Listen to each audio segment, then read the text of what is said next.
Chapter 317, Fighting over a Heaven-tier battle skill. It doesn't matter what doors are blocking our way, I'll smash them apart. Dugu Feng strode forward and immediately struck the door fiercely with his fist. With a muffled sound, the stone door continued to tower over everyone else with only some dust being shaken down. At this sight, everyone was astounded. Even Dugu Feng had been stunned for a moment before muttering to himself, "Is this really a stone door?" Dugu Feng knew clearly just how much strength was put behind his fist. Even an iron door would have a hole blasted through it, but this stone door wasn't even scratched. Heavens, is this really a stone door? It's unbelievably hard. This stone door was made from a stone-like material, but it's so durable. This stone door definitely isn't an ordinary one. Everyone began to chat among themselves. It doesn't matter what it's made from, but if it dares block our path, then it will be destroyed. Dugu Feng spoke coldly. His right arm held the fire sword as he prepared to swing his ruler armament. Upon seeing that Dugu Feng was about to use his ruler armament, everyone stepped back in fear of being caught in the aftermath. The ruler armament in Dugu Feng's hand began to release a great flame as he yelled. With a large swing, he smashed the sword against the stone door heavily. Bang! An ear-splitting sound could be heard as the entire cave shook from the blow. Everyone shook their heads in pain as they steadied themselves. After a while, the cave grew quiet once more. Everyone's eyes remained wide open as they looked at the stone door in shock. It continued to stand over them as if normal.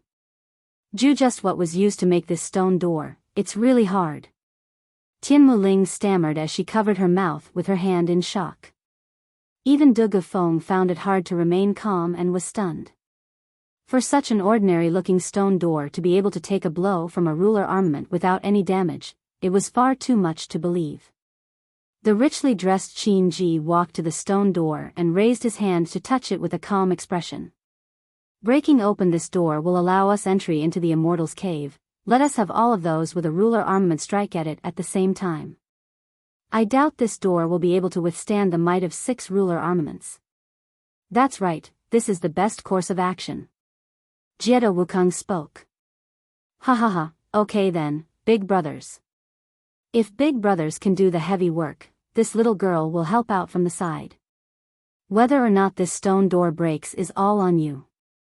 The girl spoke with charm as she smiled at everyone. Then stepping toward Jianchen, she looked at him with a loving smile. "Brother Jianchen, do you want to give it a try?" Jianchen shook his head with a bitter smile. "This one has no ruler armament, so my attack would be tremendously weak. The area isn't that wide either, so it wouldn't be able to hold that many people standing side by side. I would rather not hinder everyone else." As soon as Jianchen spoke, a large animalistic roar could be heard, causing everyone in the cave to pale. "That's the amethyst thunder lion and the sounds of footsteps. God damn it, they dared to come running here. They're bringing the lion over. Everyone, let's act quick." Qin Ji yelled.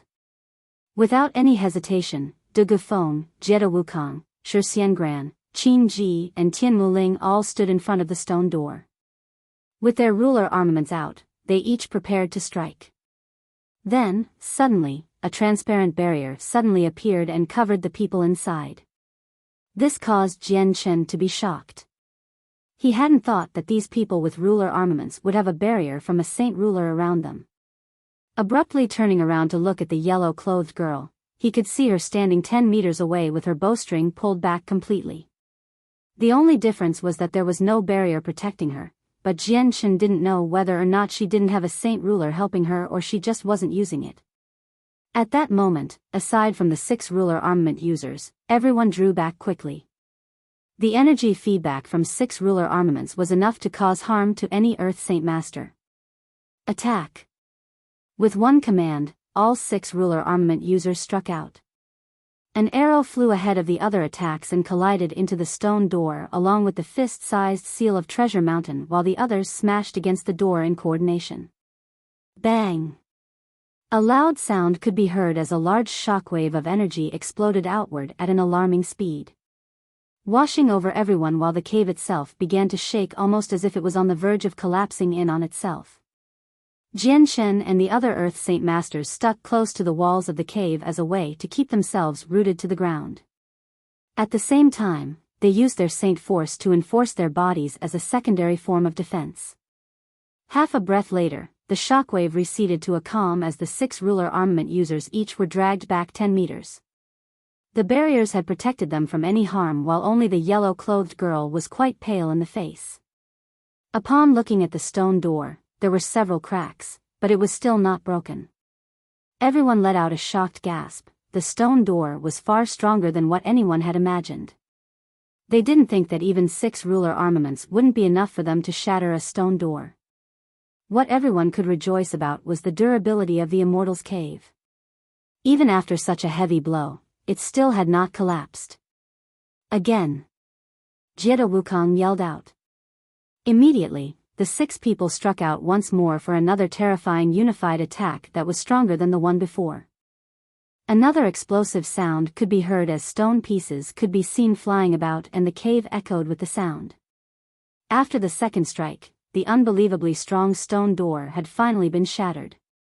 Even after the stone doors shattered, De Gufeng, Jiedo Wukong, Shi Xiangran, Qin Ji, and Tian Muling didn't care for the aftermath of the explosion and all charged past the gates. Each one of them were protected by their barriers and weren't worried about being damaged by anything. Sensing their movements, Jian Chen's eyes flashed in recognition. Immediately charging straight toward the doorway, against the energy wave, Jian Chen twisted and turned in a struggle to get past. Finally, he was able to break free of the energy wave and follow the 5 through the opening. Beyond the stone gates was an empty space where none of the energy from the earlier strike could reach. Placed right on top of a high platform was a dark-colored wooden box. On the outside, it looked quite ordinary and didn't seem to be anything special. Seeing this box, De Gufeng, Shi Xiangran, Jiedo Wukong, and Qin Ji all flew toward it without a moment of hesitation. A cyan-colored whip blew past them and in an instant, it had reached the platform and wrapped around the box before pulling it back. The 4 men instantly came to a compromise with each other and struck out at the box. Bang! As the box was smashed apart, a white leather book was sent flying into the air. As a result of the blast from the attack, the book continued to flap in the air as the pages. 4 hands simultaneously flew out to grab at the falling book in hopes of snatching it away from everyone else. Tian Muling didn't move a foot and immediately snapped her wrist, causing a part of the whip to fly at the 4 men. At the same time, the head of the whip flew at the book. At this moment, the 4 men acted as one and smashed down on the whip with their ruler armaments. Although the whip was also a ruler armament, it wasn't able to withstand the might of 4 ruler armaments and was forced back down. The 4 men instantly arrived at the book and lashed out to grab it. Each hand latched onto a part of it and with a violent pull, each one tried to pull the book toward themselves. Chi! The string binding on the book instantly tore, causing several pages of the book to fly through the air. Combined with the energy from the earlier blow on the whip, the book pages all fluttered about through the air. 4 pairs of hands zipped through the air as they collected the scattered pages. At this moment, Jian Chen suddenly appeared in a silver ray of light. Spotting 2 of the loose pages, he grabbed at them with lightning speed before grabbing onto another one nearby. De Gufeng swiftly grabbed onto another 2 pages as well before spotting another right next to his hand. As he lifted his hand to grab at it, suddenly, a person appeared in his line of sight. This person was Jian Chen, who immediately grabbed at the piece of paper right underneath his eyes. De Gufeng was immediately stunned before instantly growing angry as his eyes gleamed with a murderous light. After the small struggle for the pages, the book was quickly divided up by the 6 people. In the end, Tian Muling had 2 pages, Jian Chen had 4, De Gufeng had 4, Jiedo Wukong had 3, Shi Xiangran had 2, and Qin Ji had 4 for a total of 19 pages. At this moment, Shi Xiangran had already flew at Jian Chen with his barrier present while his seal of Treasure Mountain flew at Jian Chen's head. To dare kill my men, I'll definitely kill you today. No one has dared steal from me before. At that moment, Jiedo Wukong and De Gufeng flew at Jian Chen with their ruler armaments out and ready to kill him. Qin Ji and Tian Wuling had no plans on helping out either side. Although they had fought alongside Jian Chen, but their relationship with him wasn't anything special. Shi Xiangran was a hated enemy of Jian Chen. Jie Wukong had his comrade Zhe Gu die by Jian Chen's hand, and De Gufeng had a part of the battle skill taken away from right under his nose. Each person had a reason for fighting Jian Chen. Chapter 318, killing 3 experts. Shi Xiangran, Jie Wukong, and De Gufeng all struck out at the same time toward Jian Chen, much to his shock. The thing that made Jian Chen extremely serious was that all 3 of them had barriers, and so it would be incredibly hard for him to injure them. Furthermore, the 3 of them had a ruler armament each.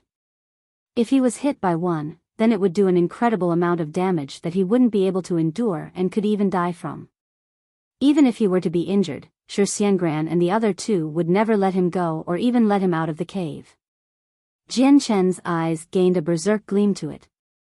Right now, he could only use his final trump card to go all out. An azure and violet glow could be seen on Jian Chen's light wind sword as he walked toward Shi Xiangran without fear and stabbed his sword straight at the barrier protecting him. Right now, Jian Chen could only place all his hopes on the azure and violet sword qi.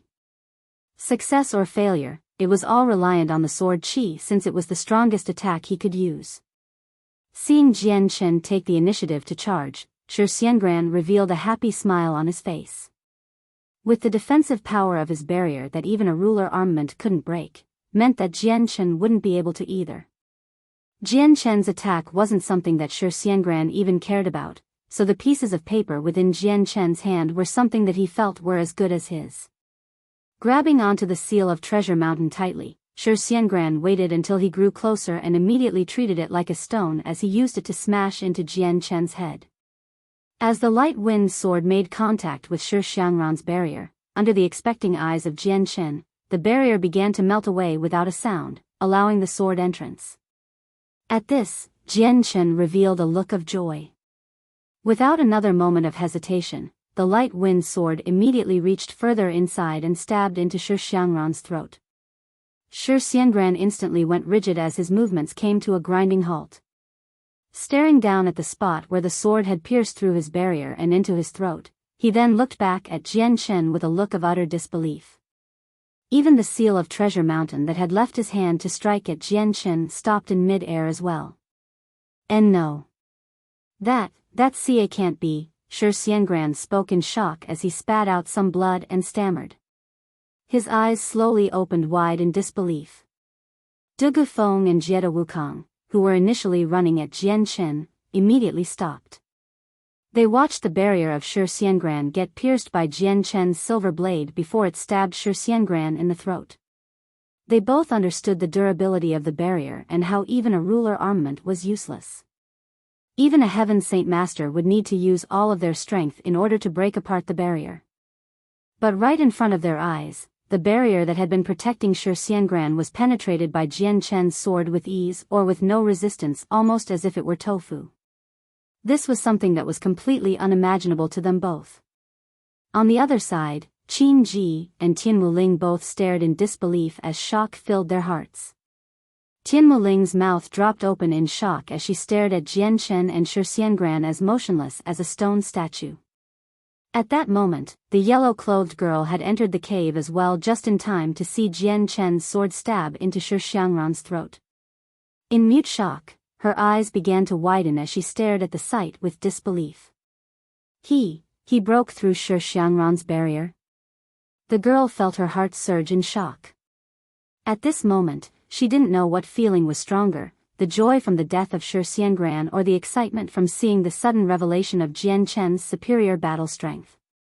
Jian Chen looked at his sword that had broken through Shi Xiangran's barrier with excitement. It was almost as if a heavy burden was released from his heart. After the sword spirits had awoken, they had consistently helped him increase his attacking power. Even as a great Saint Master, he had been able to kill Earth Saint Masters, and up until now, the sword spirits had never disappointed him. They had even destroyed the barrier, something that a ruler armament couldn't accomplish. With this, even those with a barrier wouldn't be as big of a threat as before.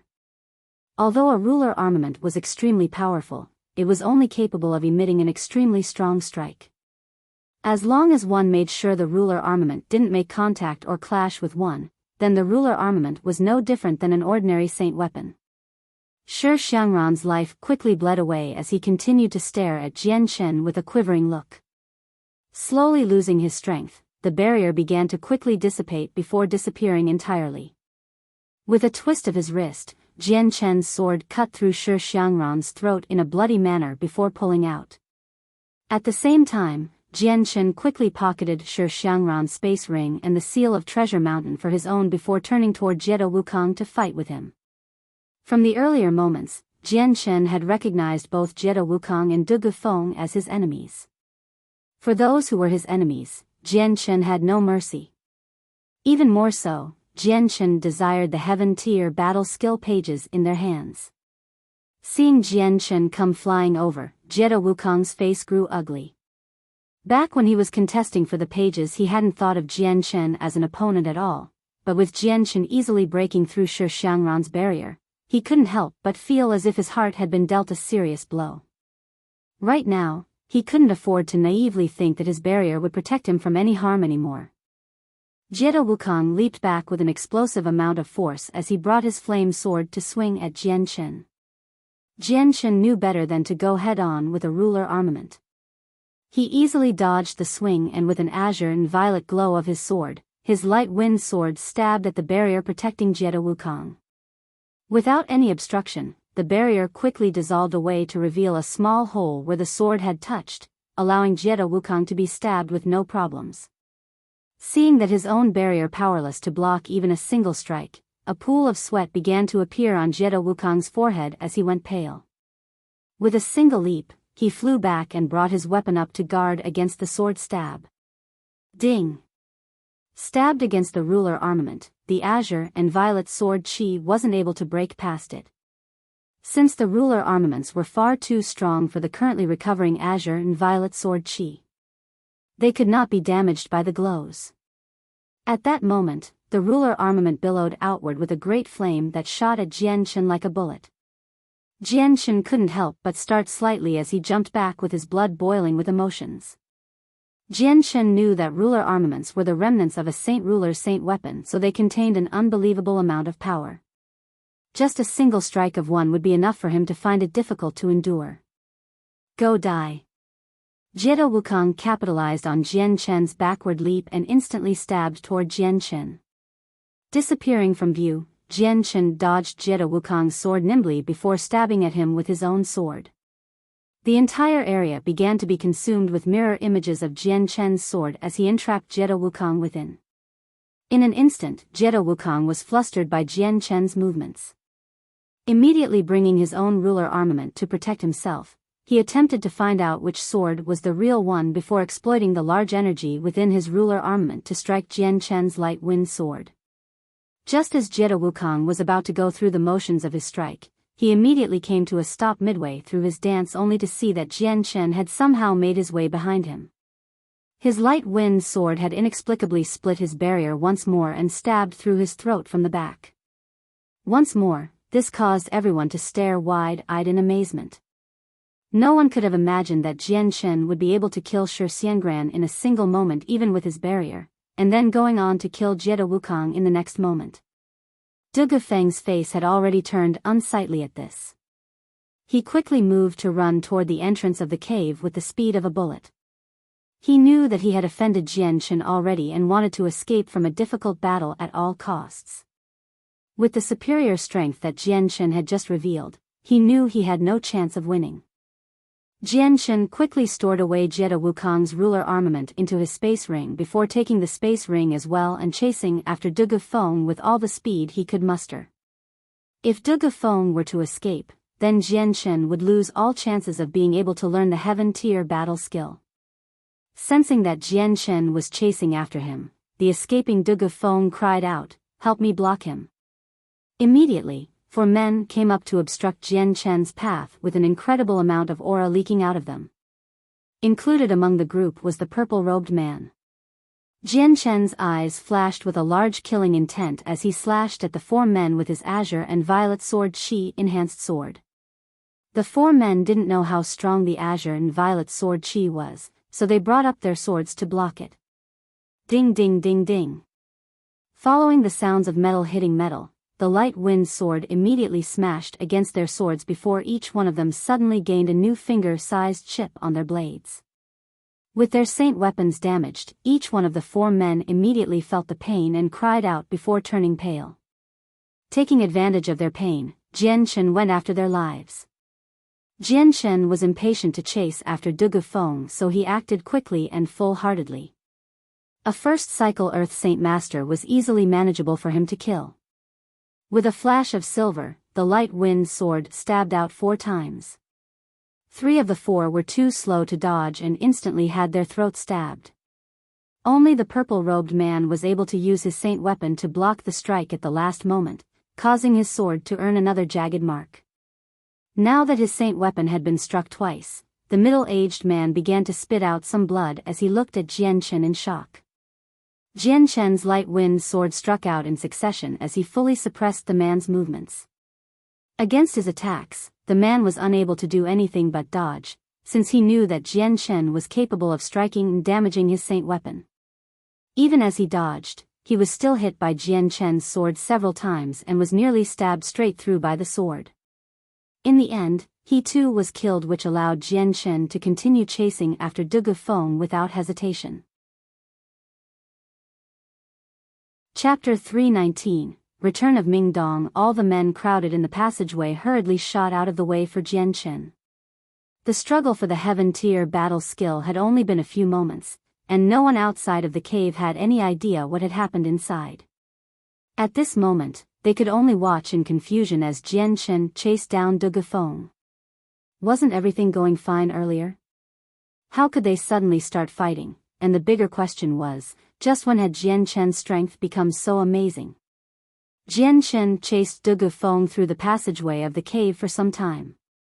Following that, some of the expert subordinates quickly came to their senses and charged into the cave as well. Within the cave, Shi Xiangran and Jiedo Wukong lay motionless on the ground. Their blood continued to leak down onto the ground in one big puddle. Lord Wukong. Suddenly, a grieved voice could be heard as 2 middle-aged men shot into the cave like arrows to Jiedo Wukong's side. Looking at the hole in his throat, the men all instantly turned white before crying out loud in grief. Lord Wukong, Lord Wukong. One man shook Jiedo Wukong's body with an impatient shout as if trying to wake him up. Lord Wukong has already died.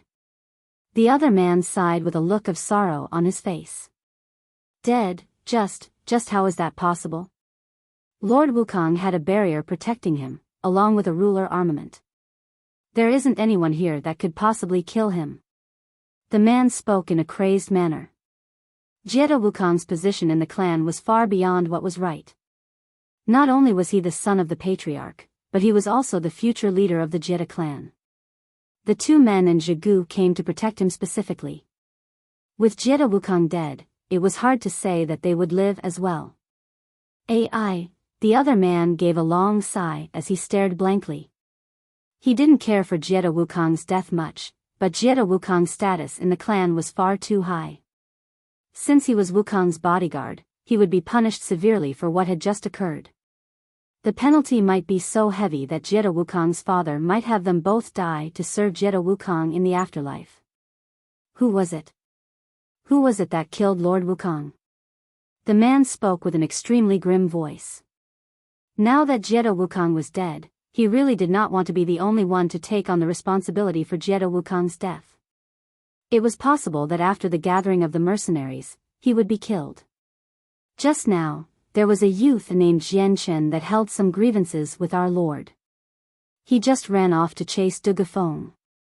Even the 4 strong, well-known guards of the Dugu clan were killed in a short moment by Jian Chen. The one who killed Lord Wukong must be Jian Chen. His hidden strength must be enormous. The other man spoke with a gloomy expression. Miss Tian Wuling, Lord Qin Ji, if you could tell us, was the person who killed Lord Wukong, Jian Chen?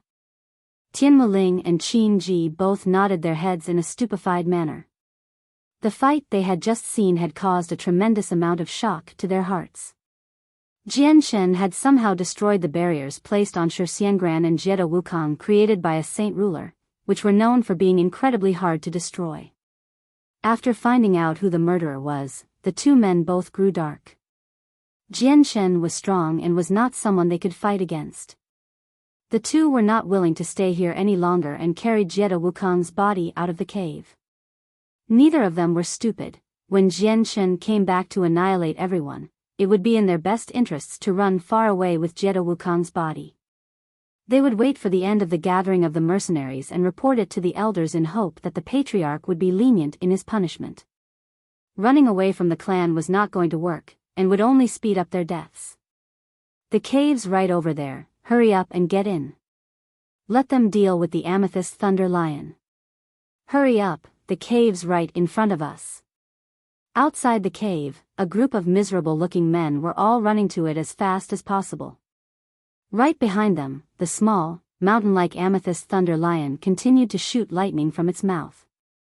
Each arc of lightning burned a person into a crisp as the golden pangolin emperor continued to strike at the other humans not too far away. Within the group, not only were there the original divisions of Earth Saint Masters, but also at least 100 great Saint Masters. After the two divisions with the ruler armaments had killed two of the magical beasts and entered the cave, the great Saint Masters all decided to risk it and charge forward. In hopes of obtaining the treasure within, each one threw away their lives to charge toward the cave. The influx of these great Saint Masters had aroused the attentions of the remaining two magical beasts. Thus, the already suffering divisions quickly renounced their attempts to kill the magical beasts, and ran for the Immortals' cave at full speed. With no strong individual to control the magical beasts, the situation had naturally gotten worse for the great Saint Masters. The Earth Saint Masters didn't care and left the great Saint Masters to deal with the ire of the magical beasts. Suddenly, a single shadow could be seen flying through the sky with an explosive wind rippling through the air. Despite many people seeing the shadow's image, no one cared for it at this moment. Just as this shadow receded away, another shadow quickly streaked through the air before chasing after the first one. This was Jian Shen chasing after De Gufeng. Jian Shen was utilizing most of his speed by catapulting himself off of the trees. With each launch, he flew forward another 10 extra meters, and was slowly reducing the distance between De Gufeng and himself. Sensing that Jian Shen was still chasing him, De Gufeng's face grew startled as he thought to himself, could Fifth Uncle and the other three men have been killed by Jian Shen? No. There's no way. Fifth Uncle was at the 5th cycle Earth Saint Master, there's no way for him to be killed by Jian Shen that quickly. There was disbelief as that thought went through his mind. He knew that Jian Shen's strength was far higher than what he had thought if he could disregard the barriers on both Shixiangran and Jiedo Wukong. He shouldn't be strong enough to kill his 5th uncle and the 3 other 3rd cycle Earth Saint Master bodyguards even if he were to use a ruler armament. By this point, De Gufeng had already deemed Jian Shen to be a terrifying existence that he could not afford to fight. He increased his speed even more, determined to protect his ruler armament. De Gufeng wasn't a man that feared death, but he wanted to prevent the ruler armament from falling into any other man's hands. Thus, he could only run away. The ruler armament was something every clan would pay a heavy price for, and would tremendously impact the clan's power and influence. De Gufeng absolutely could not allow his ruler armament to fall into someone else's hands. Otherwise, his clan would be condemned to a lifetime of shame that could not be recovered from. The two men's speed slowly increased to the maximum. 10 kilometers had been traveled in a short amount of time. Running past the forest, they reached a clearing. Right now, Jian Shen had closed the distance to De Gufeng. By now, there was only a single kilometer separating the two. Even though De Gufeng wasn't a wind attribute, his running speed was still quite superior to most, so even Jian Shen had to exert a lot of energy to chase after him. At this moment, 10 kilometers away from Jian Shen, a black-robed youth with hair that reached down to his waist was quickly running toward a forest. This youth looked to be around 27 or 28-year-old, and had a firm look on his face. I've heard that the cave of a previous cultivator was around here and contains a heaven-tier battle skill. People even say that the 5 experts were all gathered there as well. Bah, I should go take a look myself. Hopefully I'll be able to find him. The black-robed youth muttered to himself. Just then, the black-robed youth saw 2 figures appear a few kilometers away from him, quickly charging over in his direction. Seeing the 2 people, the youth revealed a look of disdain as he muttered, "Another 2 men rushing to their deaths. I hope they're not too weak. I want to test out my strength." With that, the youth examined the 2, but the moment he saw their faces, a look of shock overtook it. "Are my eyes going bad? This is too much of a coincidence." The black-robed youth spoke as he kneaded his eyes gently. With a closer look, he concentrated on the 2 men before smiling widely and charging straight at them. "Friend, hold off the man behind me and the Dugu clan will reward you handsomely." Dugu Feng had already thrown away his face and reputation for the sake of preserving the ruler armament. While he knew that he was not an opponent for Jian Chen, he would much rather fight Jian Chen to the death than try to flee. For the sake of the ruler armament, he could not choose this option. Hearing Dugu Feng's words, the black-robed youth was stunned for a moment before he smiled meaningfully. With a simple movement, a wind attribute Saint Force could be seen as it covered the youth's body. Like an arrow, he flew toward Dugu Feng and Jian Chen with a faster speed than before. The black-robed youth's speed was almost inconceivable. In a moment he had traveled several kilometers, causing both Jian Chen and Dugu Feng to be shocked. The moment Jian Chen saw the youth's face, he went still as a surge of emotions swelled up in him. Dugu Feng was shocked for a moment before becoming happy. He didn't think that his luck would be good enough to meet such a strong person. With his fast speed, even if he wasn't able to defeat Jian Chen, he would at the very least keep him occupied. "Friend, help me hold up the man behind me and the Dugu clan will reward you." Dugu Feng spoke once more with a relaxed voice. The youth revealed a strange smile, but he did not respond to Dugu Feng. Bringing out his cyan-colored longsword, he quickly slashed at Dugu Feng with an alarming speed.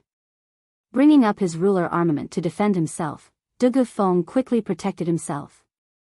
The youth staggered back a few steps as his feet dragged across the ground.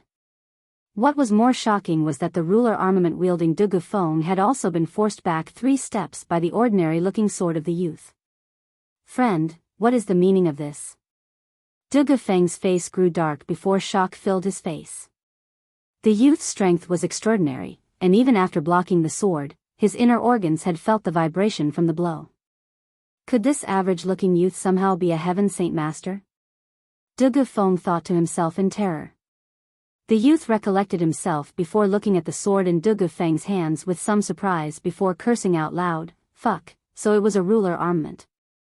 With the youth holding up Dugu Feng, Jian Chen had quickly caught up. Standing 20 meters away from Dugu Feng's back, he smiled at the black-robed youth. The youth looked at Jian Chen with a happy smile before waving his hands. "Hey, Jian Chen. I didn't think I'd meet you in such a manner. You seem to be doing quite well if you can bring even a ruler armament user to heel." Jian Chen revealed a happy smile on his face. "Ming Dong, it's been almost a year since we last saw each other. I barely recognized you." This one youth was unexpectedly Ming Dong, who had stayed in the Midair Shrine. Nearly a year had passed, but his strength had undergone an earth-shattering transformation. Chapter 320, Blood Oath. After nearly a year, Ming Dong had undergone an extreme transformation. Right now, with Ming Dong standing calmly right there, he was exuding a mountainous aura that seemed almost boundless. From head to toe, the aura he was exuding was what a strong individual would display. It was as if he had experienced many different life and death battles and had become a hardened soldier. Unconsciously, he was radiating killing intent that was unlike anything else and made everyone around feel as if their hearts were being pressured by it. Ming Dong, right now, was almost as if he were a completely different person than the one from a year ago. Jian Chen couldn't help but feel some doubt. Was this black-robed youth in front of him the Ming Dong he knew? Ming Dong laughed with an excited look on his face. "Jian Chen, I was getting worried about where I should go to find you. I didn't think that I'd be able to find you so fast." This must be what the heavens have decreed, or that we were just destined to see each other. Upon hearing the conversation between Jian Shen and this black-clothed youth, De Gufeng instantly grew extremely ugly. Before, he had been extremely overjoyed to see the large amount of power of this youth, but he didn't think that the two men would somehow know each other. And from the look of things, the two men were on extremely good terms with each other. De Gufeng was suddenly stuck between a rock and a hard place. Right in front of him was a tiger and behind him was a wolf. Both of them were extremely fast, especially the newcomer's speed. De Gufeng had already given up on running away, since he knew that even if he were to run at full speed, he wouldn't be able to escape from the wind-attributed Mingdong. There was no way for him to run away from the two. De Gufeng's face grew deathly serious. He wasn't afraid of death at all, but the ruler armament was something he couldn't afford to lose. If it were to fall into someone else's hands, then his clan would be humiliated to the highest degree. Without a ruler armament, then his clan's power would plummet. That was because if a sixth cycle Heaven Saint Master were to use a ruler armament, they would be capable of fighting a saint ruler. His fighting ability would only be describable as a being able to shatter the heavens and scorch the earth. Mingdong, let's catch up later. For now, let's take care of the business in front of us. Jian Chen smiled. Mingdong turned to look at the serious De Gufeng with his own smile. That's fine, Jian Chen, this guy has a ruler armament. That means he has a strong background, you should prepare yourself. Shrugging, Jian Chen spoke helplessly, there's no other way, although it'll be a headache, but some headaches have to be endured. I've already killed 2 other ruler armament users, so trouble is unavoidable, another one shouldn't matter too much. Upon hearing Jian Chen's words, Mingdong's eyes widened in amazement. No way, you've killed 2 people with ruler armaments. You're too strong now. Did those 2 ruler armament users have no barriers to protect themselves? Jian Chen laughed. Mingdong, I didn't think you would know about ruler armaments or even about the barriers. It seems that you've learned a lot in 1 year. Of course. Uncle Tian has treated me nicely and spent a lot of energy to try and bring up my strength from the great Saint Master to where I am now in the span of half a year. He also taught me many things. Mingdong pointed at De Gufeng. Jian Chen, this person's strength is quite decent. Could you give him to me to practice? Ever since I left Uncle Tian a few days ago, I haven't been able to test out my strength properly. Mingdong's words left De Gufeng speechless. He could have sworn that he heard the one called Mingdong say that within half a year, he went from the great Saint Master level to a level where he could contend against a ruler armament user without injuries and even knock them back. De Gufeng had found this hard to believe. Anyone in the Earth Saint Master level would not be able to rely on their own strength and yet still be able to injure a ruler armament person, but this black-robed youth was the very first. That's fine then, Mingdong, I'll leave this to you. Let me see just how much you've improved in the span of a year. Jian Chen leaped back and gave the space to Mingdong. He approved of the speed in which Mingdong had improved and was not worried that De Gufeng would be able to run away from Mingdong. Wait one moment. De Gufeng cried out in a hurried manner, turning to look at Jian Chen. He asked, we had some misunderstandings before, but that is only a minor problem and not worth chasing me down without mercy. Did you want the pages of the Heaven Tier battle skill or my ruler armament? What do you think? Jian Chen joked as he looked at him with a smile. If you want the pages, then I'll give it to you as well as everything else in my space belt.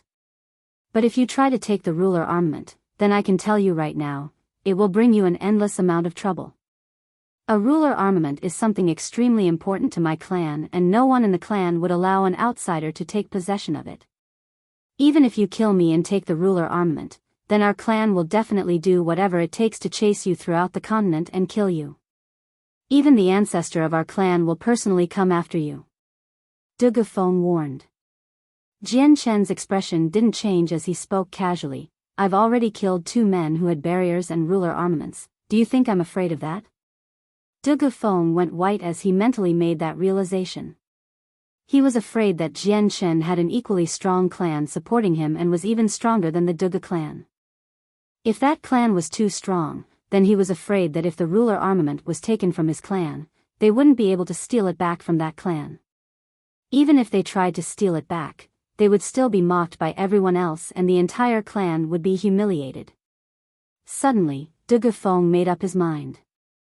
Smashing against the part where his heart was with his fist, Dugufeng spat out some blood onto his fingers and began to paint in midair. His fingers gently moved through the air as he began to draw a strange type of image. With each stroke, a blood-colored trace could be seen still before it all finally became a bloody pattern. Jianshen looked at Dugufeng with confusion at what he was doing. Whatever this strange thing was, this was the very first time he had heard or seen such a thing. Mingdong walked over from Dugufeng's back and watched in amazement at the bloody pattern and a look of utter disbelief. Jianshen, I, Dugufeng, make a blood oath to you today. If you allow me to return the ruler armament to my clan, Dugufeng will see you as my king.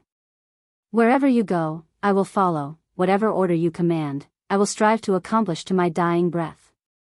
Dugufeng stared at Jianshen unwaveringly as he spoke with determination and some reluctance. For the sake of protecting the ruler armament, he was willing to follow Jianshen for his entire life for the sake of his family that he loved.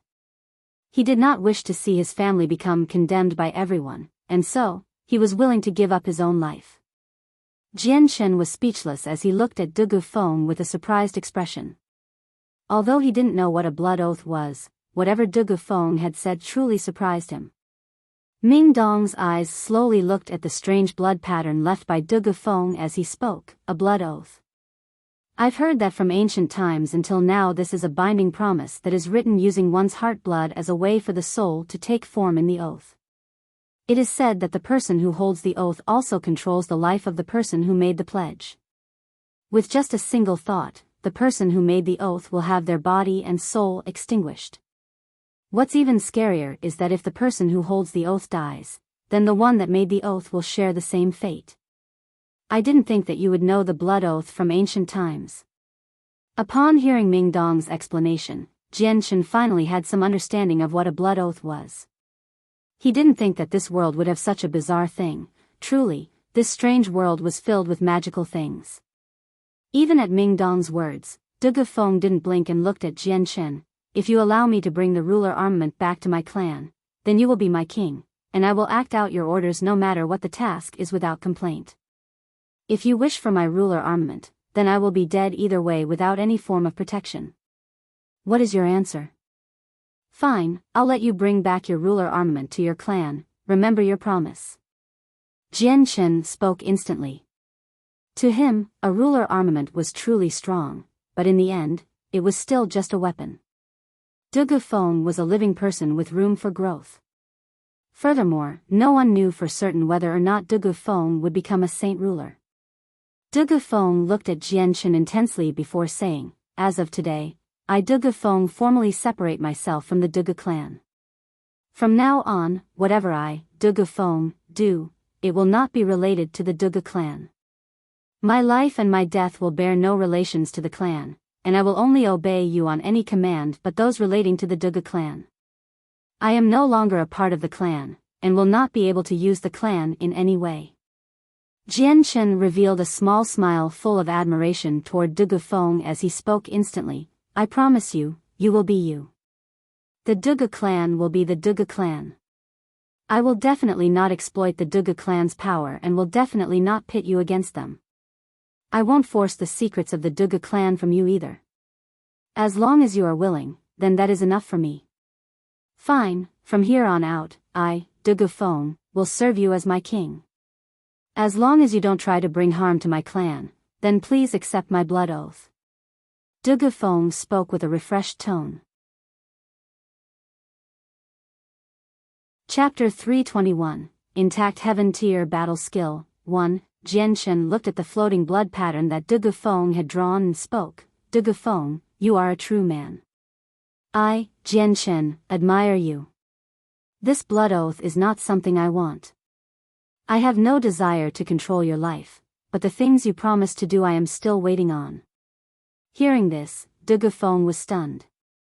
Looking at Jianshen in disbelief, he said, do you really trust me? Are you not afraid of me going back on my word? That's right. I believe in a person of your character.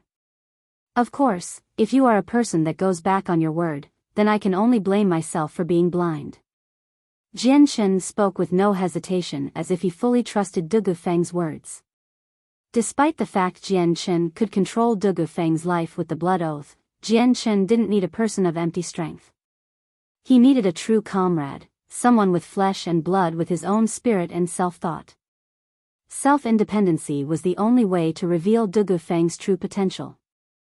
Although accepting the blood oath would allow Jian Shen to be able to sleep worry-free without fear of being betrayed, Dugu Feng would become nothing more than a soulless person. This would bear no major change on Dugu Feng's power, but in the end, Jian Shen would never hold Dugu Feng's true loyalty. Dugu Feng stared at Jian Shen in a daze, full of disbelief. At this moment, he was looking at Jian Shen in a whole new light, from a stranger to a comrade that he had fought and lived through multiple battles with, thus emotions began to fill up in his eyes. Dugu Feng's fists unconsciously began to tighten as he stared at the handsome and younger Jian Shen before speaking. You needn't worry then. I, Dugu Feng, am not a person that goes back on his word. When I return the ruler armament to my clan, then I will immediately come back to fulfill my promise. Jian Shen nodded his head with a smile. The matter between him and Dugu Feng seemed to have been settled in a way that Jian Shen had not expected. He now had Dugu Feng's loyalty, so Jian Shen was happy. Ming Dong's strength had also made leaps and bounds, and with the addition of the equally strong Dugu Feng, it could be said that the Flame Mercenaries made another promotion in strength. With this expansion in strength, the amount of power Jian Shen was controlling now was on a larger scale. Dugu Feng, you should continue to participate in the gathering of the mercenaries. With your strength, you should be able to make a name for yourself and make it within the top 10. The rewards are extraordinarily rich. This is not an opportunity that should be missed. Jian Shen spoke. Dugu Feng nodded his head. Fine, after the gathering of the mercenaries are over, everything I earn will be given to you. I am no longer from the Dugu clan, so my achievements will be unrelated to them. Jian Shen shook his head. That won't be necessary. As long as you make the achievements yourself, then the reward is yours. Dugu Feng, Jian Shen, admire you as a true man. In the future, you will be a brother to us all. I hope that everyone can be honest with each other and that we can work together. Hearing his words, Dugu Feng began to feel emotional as his voice began to tremble while he spoke. Fine, I will be your comrade and will not permit anyone to do anything to cause harm to us. Otherwise, anyone that tries will not escape from me. Dugu Feng spoke heroically. From this moment, the proud heart of Dugu Feng had finally been influenced completely by Jian Shen. I didn't think we'd earn one more friend from this. Dugu Feng, I am called Ming Dong, you can just call me by that. The previous offenses I may have spoken, please do not take offense to them. I, Ming Dong, truly wish to apologize for this. Ming Dong too admired Dugu Feng's character and smiled at him with a refreshed look.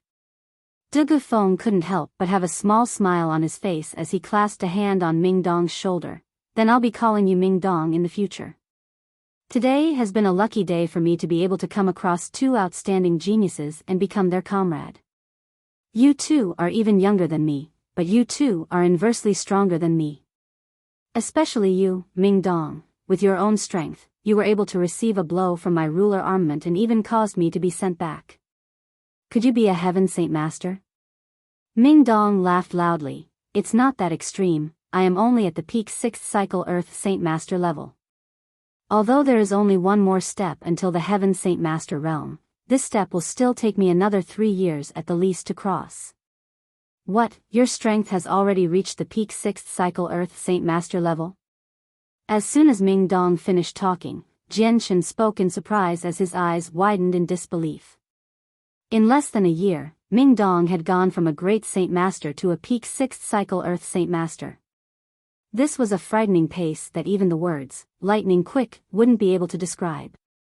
That was because to become an Earth Saint Master, an unbelievable amount of energy was needed to make the breakthrough. The amount of energy, however, to become a 6th cycle Earth Saint Master was immeasurable. Yet, Ming Dong had somehow managed to pull off the impossible within the span of a single year. Even Jian Chen at the moment was only a first-cycle Earth Saint Master. De Gufeng regarded Ming Dong's strength with astonishment. He didn't think that Ming Dong was anywhere past the age of 28. This was younger than he was by 2 years, but the gap in strength between the two was vast. For him to be one step away from the Heaven Saint Master level, this type of achievement made the heaven-sent genius De Gufeng feel eclipsed. Seeing the look on Jian Chen's face, Ming Dong laughed as he enjoyed the expression. Jian Chen, you shouldn't look so surprised. For the sake of improving my strength, Uncle Tian expended a lot of his energy and used an unmeasurable amount of heavenly treasures to improve my strength. Originally, Uncle Tian had planned on raising my strength to the Heaven Saint Master realm. Unfortunately, with my current foundation, if I were to become a Heaven Saint Master, then my foundation would be shattered. For the sake of my future cultivation path, he forced my strength to hover around the peak 6th cycle. Then, with his absolute strength, he confined my energy within my body and told me to not try and make the breakthrough for 3 years. Hearing this, De Gufeng felt shock in his heart before asking, Ming Dong, your Uncle Tian is quite amazing. He must be a saint ruler at the very least. Ming Dong's mouth raised up by a small amount as he smiled. My Uncle Tian is extraordinarily strong. However strong he is, I don't know, but I did hear that 5,000 years ago, Uncle Tian was a saint ruler. What? 5,000 years ago he was a saint ruler. De Gufeng's face lost color as his eyes grew so wide, they were in danger of falling to the ground. He was that shocked. What, De Gufeng, is there something wrong? Ming Dong had a crafty smile on his face as he pretended to be confused. And no. There's nothing. De Gufeng spoke out in a rush as his forehead began to collect sweat drops. His face grew white as he spoke. This was the first time since Jian Chen came by that he had lost his composure. It seems De Gufeng most likely knows something, otherwise, he would not be shocked to such a degree to hear about a 5,000-year-old saint ruler. Jian Chen thought to himself as he observed him. There's still a few of the Heaven Tier battle skill pages I haven't yet collected back in the cave. We should hurry on back. Jian Chen spoke. After that, the 3 men quickly dashed toward the cave as Jian Chen began to worry about the few pages left in Qin Ji and Tian Wuling's hands. Thus, their speed wasn't slow at all. Not too long after, the 3 men quickly came near the area of the cave. As the 3 men approached the area where everyone fought the 4 magical beasts, a loud roar could be heard from farther away before the blood-soaked and furious Amethyst Thunder Lion came charging at the 3. What a strong force, I've finally come across a strong opponent. Let me at him, you two shouldn't take this away from me. Ming Dong stared at the Amethyst Thunder Lion and charged at it with his own saint weapon. Ming Dong, after you're done with the Amethyst Thunder Lion, come meet up with us in the cave, we'll be heading in first. Jian Chen spoke to Ming Dong as he charged. Right now Ming Dong's strength was already strong enough to knock back a ruler armament user without harm. He would be able to deal with the heavily injured Amethyst Thunder Lion with ease. Got it. Ming Dong replied. Ah, that's right, there still might be the Pangolin Emperor hidden below ground, be careful of it. Jian Chen warned him. Afterward, Jian Chen and De Gufeng swiftly arrived nearby the cave where they saw a large amount of men gathered outside who were cursing loudly. For what reason are you blocking us from entering? This cave isn't yours. That's right, you all are too arrogant. This immortal's cave isn't yours, just what right do you have to seize it for yourselves? Don't think that just because you have the strength to monopolize the cave that we won't be able to enter. If we all unite, we will be able to make a break into the cave. Hurry up and get out of the way for us. Although our strengths aren't equal to yours, we are not afraid of you. From far away, De Gufeng and Jian Chen could hear the sounds of curses as everyone was blocked entry into the cave. Quickly, Jian Chen and De Gufeng landed on the ground. De Gufeng then roared out loud to the crowd, whoever blocks our path should move aside. His voice was so loud that everyone's eardrums shook. Chapter 322, Intact Heaven Tier Battle Skill, 2. As soon as Dugu Feng yelled out loud, everyone grew quiet as they bit back their anger for the ones blocking the cave. Dugu's commotion had instantly earned their new ire and immediately, everyone began to curse at him. Fuck, who dares shout so loud? Are they waiting for death? Who's yelling out so fucking loud? Come out. Fucking hell, such arrogance. Hurry up and come out. If you wish to die, allow brother here to show you the road. Suddenly, after the men shouted their curses, they turned around to look at the flame sword-wielding Dugu Feng and the white-robed Jian Chen. Immediately, all the cursing stopped as their faces registered shock while the few that cursed at them immediately paled. In a split moment, the entire place went quiet. Right in front of them was Dugu Feng of the 5 experts and an incredibly strong individual, Jian Chen. Not a single person there dared to even breathe loudly. Whoever was just cursing at us, step on out immediately. Dugu Feng barked out loud with a serious expression. Not a single person made a sound, and not a single person moved. Everyone stood there silently as those who cursed at them felt their hearts beat crazily. At the same time, everyone began to make way for the two. Dugu Feng looked at everyone slowly, evidently not willing to let those bastards who cursed at them go. It's fine, there's no need to bother about something like this. Our first priority are those pages. Jian Chen spoke to Dugu Feng before quickly running past the crowd and toward the cave's interior. Dugu Feng sneered at everyone but followed Jian Chen straight away without another word. Right in front of the cave stood several men which included Signorin and Yunzheng. In total, there were 8 men guarding the place that were pushing back several hundred men. 4 of the other men were from Qin Ji's group while the last 2 were from Tianmuling. Jian Chen, you're finally back. Hurry up and enter or else the items will all be taken by them. Signorin wailed in an impatient manner. Signorin, who told you two to guard this place? Jian Chen spoke in bafflement toward Yunzheng and Signorin. It was all because of that girl named Tianmuling.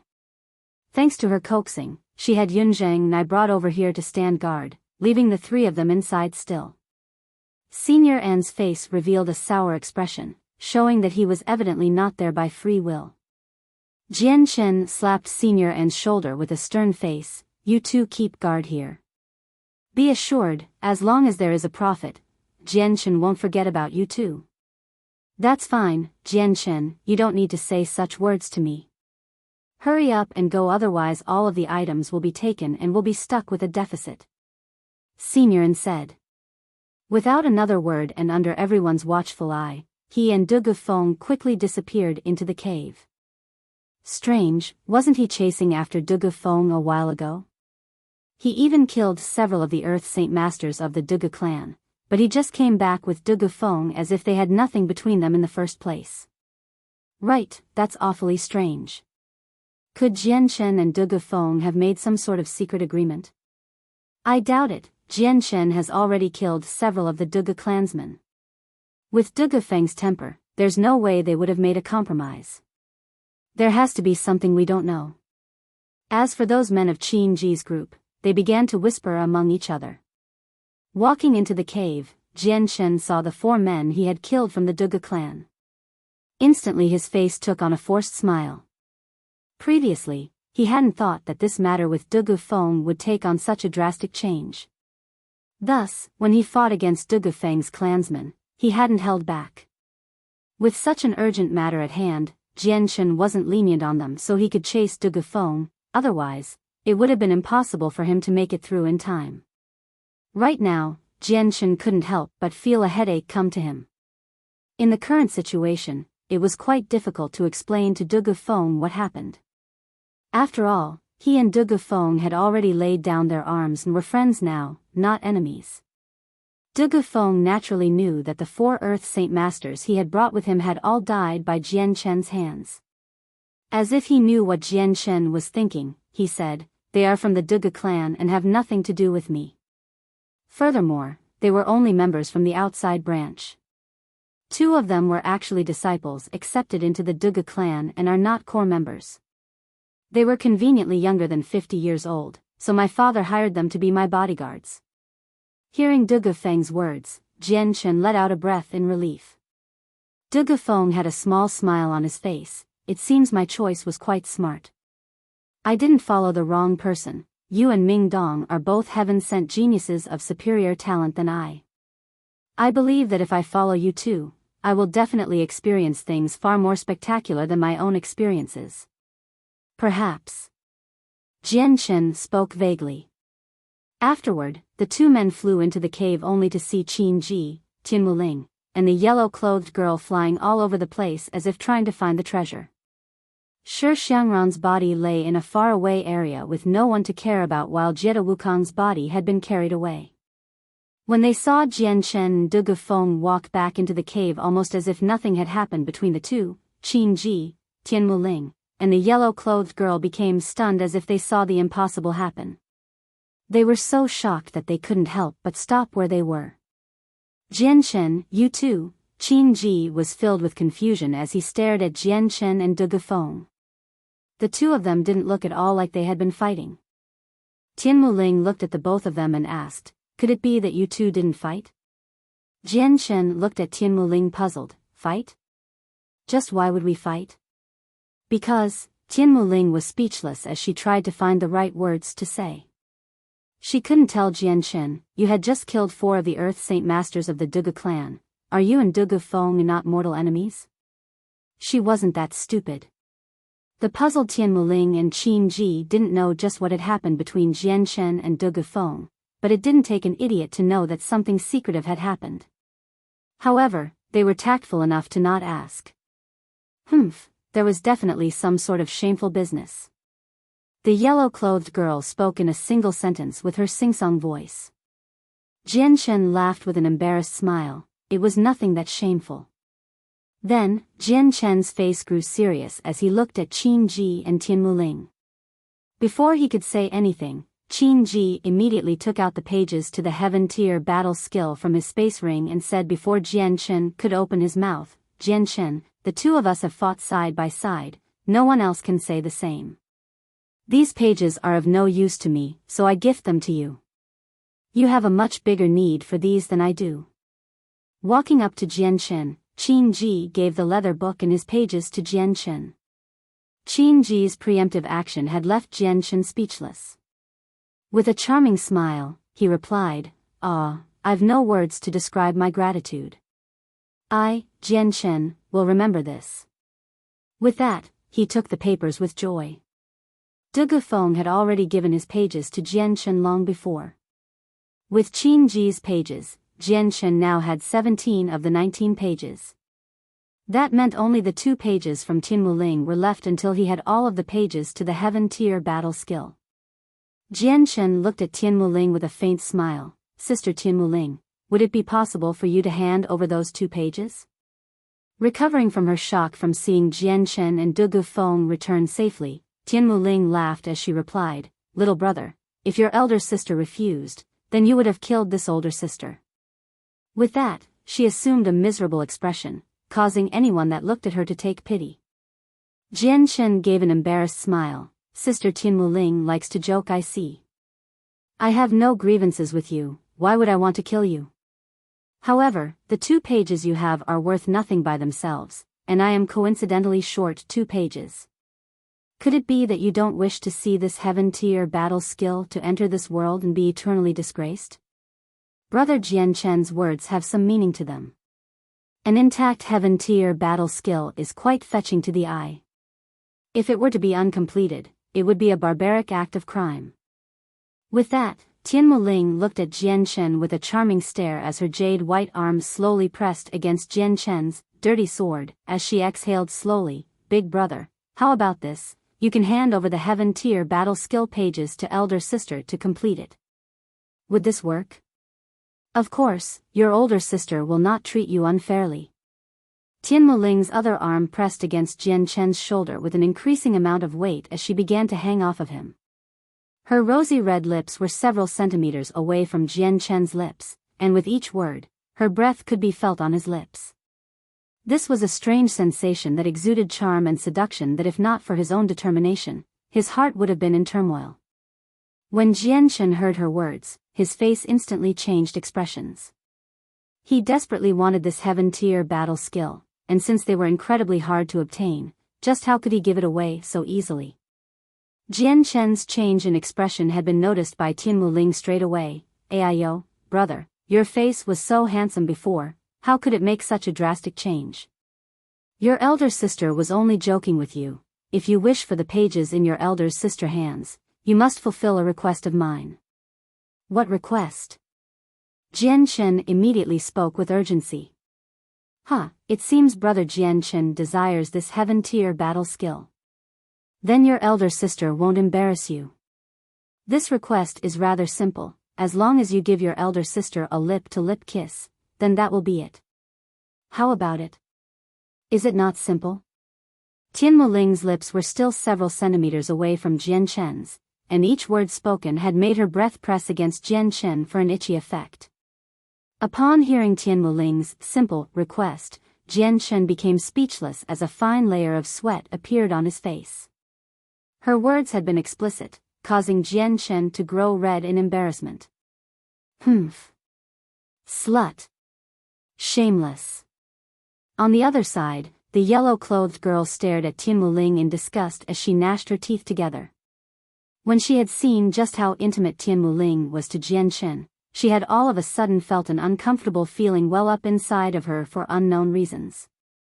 I've almost forgotten about brother's lover over there. Look, your lover is beginning to get jealous. Tian Muling laughed as she gave a charming wink to her, causing the other girl's chest to move up and down in anger before Tian Muling spoke. You shouldn't speak such insane words. Tian Muling was an expert at these types of affairs. The yellow-clothed girl was not an opponent for her. Forget it, I remember brother's words now. Little sister's temper isn't good, it's terrible. I won't tease you any more then, little brother. If you want the heaven-tier battle skill pages, then take them. Your elder sister will give them to you. This type of joke isn't something your sister likes. Tian Muling lifted herself off of Jianchen's shoulder and took out the 2 remaining pages from her space belt. Then, with a sideways glance, she spoke to Jianchen, little brother, don't forget, you owe me a kiss. Jianchen hurriedly took the remaining 2 pages and quickly began to assemble all of the pages on the ground. As for Tian Muling's last few words, he hadn't paid attention to them. The yellow-clothed girl stared furiously at Tian Muling as if she wanted nothing more than to cut her up into 1,000 pieces. To face off against a person that would speak obscenities at a woman, it really annoyed her. This little girl is quite interesting. Tian Muling looked away from her and muttered her own thoughts to herself with a small smile. Then, disregarding Jianchen, she began to search the cave once more. Soon enough, Jianchen had completely pieced together the 19 pages. This heaven-tier battle skill was written on some sort of unknown magical beast leather, but while it was abnormally soft, its toughness was also very apparent, meaning it would not be damaged easily. Written on the cover of the battle skill were the words Heaven's Stolen Fortune. At these words, Jianchen began to shiver in happiness as he looked at the entirety of the battle skill. This Heaven's Stolen Fortune was an extraordinarily magical heaven-tier battle skill. It allowed for one to temporarily increase one's strength 3 to 10 times over at the cost of the rate of their Saint Force consumption being increased equally. The rate in which one's strength was multiplied is reflected upon how quickly they used up Saint Force. If a person's strength was multiplied 10 times over, then a 6th cycle Earth Saint Master would be able to fight a Heaven Saint Master and could even kill one. Naturally, this was only Jianchen's guess. After all, there was no Heaven Saint Master for him to fight, so he would not know how strong he would be. Chapter 323, Skeleton of the Saint Ruler. 1. Jianchen could feel his emotions stirring as he read the heaven-tier battle skill, the Heaven's Stolen Fortune. Jianchen had long since knew about the rarity of a battle skill since he had left the Changyang clan. Even an inferior human-tier battle skill was worth thousands of coins and could not be acquired by the most inferior of mercenaries. Right now he had a heaven-tier battle skill, so his heart was naturally moved with joy that could not be described. Jianshan knew clearly how precious heaven-tier battle skills were and could not be exaggerated to any degree. Any time a heaven-tier battle skill appeared within the continent, a bloody war would follow straight away and would eventually lead to an even bigger conflict. On the Tianyuan continent, there were not many heaven-tier battle skills. Each time one appeared, countless of Earth Saint Masters and Heaven Saint Masters would fight each other for it. Some Heaven Saint Masters fell to their deaths because of this. Because of the rarity of a precious heaven-tier battle skill, many similarly priced heaven-tier cultivation methods were more highly sought for. It would seem that this heaven-stolen fortune was capable of providing enough energy to rebel against the heavens.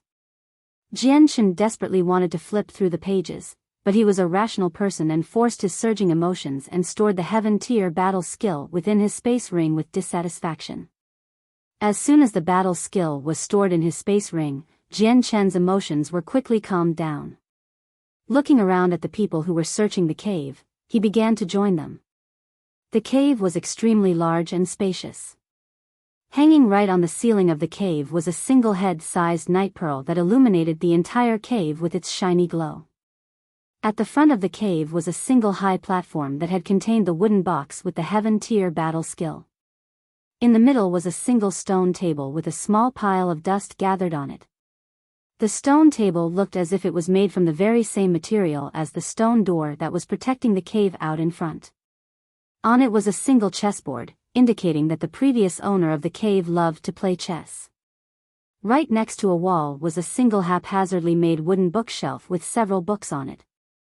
These books had clearly been thumbed through by Qin Ji's men, since there were dust piles on the floor in front of the bookshelf. Jianshan walked up to the bookshelf and grabbed a book with a sudden look of shock on his face. All of these books were human-tier battle skills. Jianshan swiftly rummaged through the remaining books to find that 2 of the books were advanced human-tier battle skills and the rest were Earth-tier battle skills. 4 of them were primary Earth-tier battle skills and 2 were Middle Earth-tier battle skills. This discovery had left Jianshan in a pleasant mood since this was quite a big find. Since he grew up in a rich clan and had a ruler armament, Qin Ji and his men were all men with eyes that were taller than their heads. These Earth-tier battle skills were beneath their notice, so even after they looked through these books, they didn't take them, which was convenient for Jianshan. Jianshan wasn't as overbearing as they were and began to store away all of the battle skills into his space ring. For the sake of the development of the flame mercenaries, these battle skills were essential. Despite the expansive cave, the items within were relatively scarce. Aside from a few things, there was nothing else to be seen. Qin Ji, Tian Muling, De Gufeng, and the yellow-robed girl had already scoured the entire cave and even had some choice words with the cave walls. Suddenly, a noise could be heard from outside the cave as 2 middle-aged men with blood pouring out their mouths flew into the cave before landing heavily on the ground. These 2 men were the men that Qin Ji and Tian Mulin had brought. Seeing their own men sent flying through the air, Qin Ji and Tian Muling instantly grew dark in the face as an aura of killing intent could be felt being directed toward the entrance to the cave. A cyan-colored swordsman wearing black robes came walking in slowly as he argued angrily, "I can't enter. This cave isn't even yours, just what reason could you have for blocking me from entering?" As Ming Dong entered the cave, many people followed behind him including an embarrassed seniorin. Right behind him was a large crowd of people who began to crowd the place. "Who are you?" Qin Ji thundered at Ming Dong dangerously in an unfriendly manner. Ming Dong didn't even look at Qin Ji as he searched the 5 people in the cave before finally discovering De Gufeng and Jianshan. With a friendly wave, he spoke out, "Hey, Jianshan, De Gufeng, you 2 are here after all. It seems I found the right place after all." He spoke as he walked up to Jianshan and clasped onto Jianshan's shoulder as a sign of friendship. Seeing how Jianshan and Ming Dong were so close with each other, Tian Muling and Qin Ji's faces both slowly eased up. Despite this, they were still filled with dissatisfaction at Ming Dong. That was because everyone had been allowed entry into the cave with the disturbance Ming Dong had created. Jianshan forced a smile on his face as he looked at the people behind Ming Dong as he whispered, "Why did you bring so many people in here?" Hearing this, Ming Dong suddenly had an embarrassed look on his face as he laughed awkwardly. Jian Chen, were those guards outside the cave's entrance a part of this group?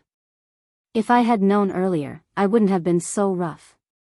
As he spoke, Ming Dong strolled over to where the stone table was and placed a leg on it. In the next second, something strange happened as the stone table where Ming Dong was stepping on slowly began to descend into the ground. Immediately leaping off the table, Ming Dong could only look on in astonishment as the table descended deeper into the ground before exclaiming, what's happening? I couldn't have activated some sort of mechanism, have I?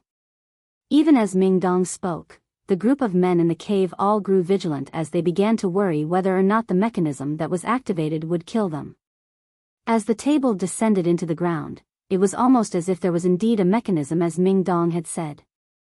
The cave began to shake as a muffled boom could be heard and a hidden stone door slowly started to rise up from the ground. There must be a treasure inside, hurry up and enter before anyone else can. Hurry up and go in, there has to be the heaven-tier battle skill inside. The crowded cave of people quickly began to cry out loud as they charged toward the area. Jian Chen and the others in the group didn't hesitate for even a moment. In an instant they quickly flew toward the stone door. In a blur of movements, Jian Chen, Ming Dong, Qin Ji, and the rest all disappeared from within the cave. The area past the stone doors was quite small, only a few men could stand inside. There seemed to be a single person resting inside, and right above his head was a single fist-sized night pearl that seemed to endlessly pour out a ray of light that would never cease. As soon as several men entered this small cave, they immediately felt a tremendous amount of pressure coming at them from all angles. It was enough for everyone to suddenly become serious as their hearts could feel the shock. This cave was not a normal one. Right next to one of the walls was a single jade white bed. On the white bed, a single white skeleton could be seen maintaining a meditative position for an unknown amount of time. This entire skeleton exuded a fluorescent light from itself as well.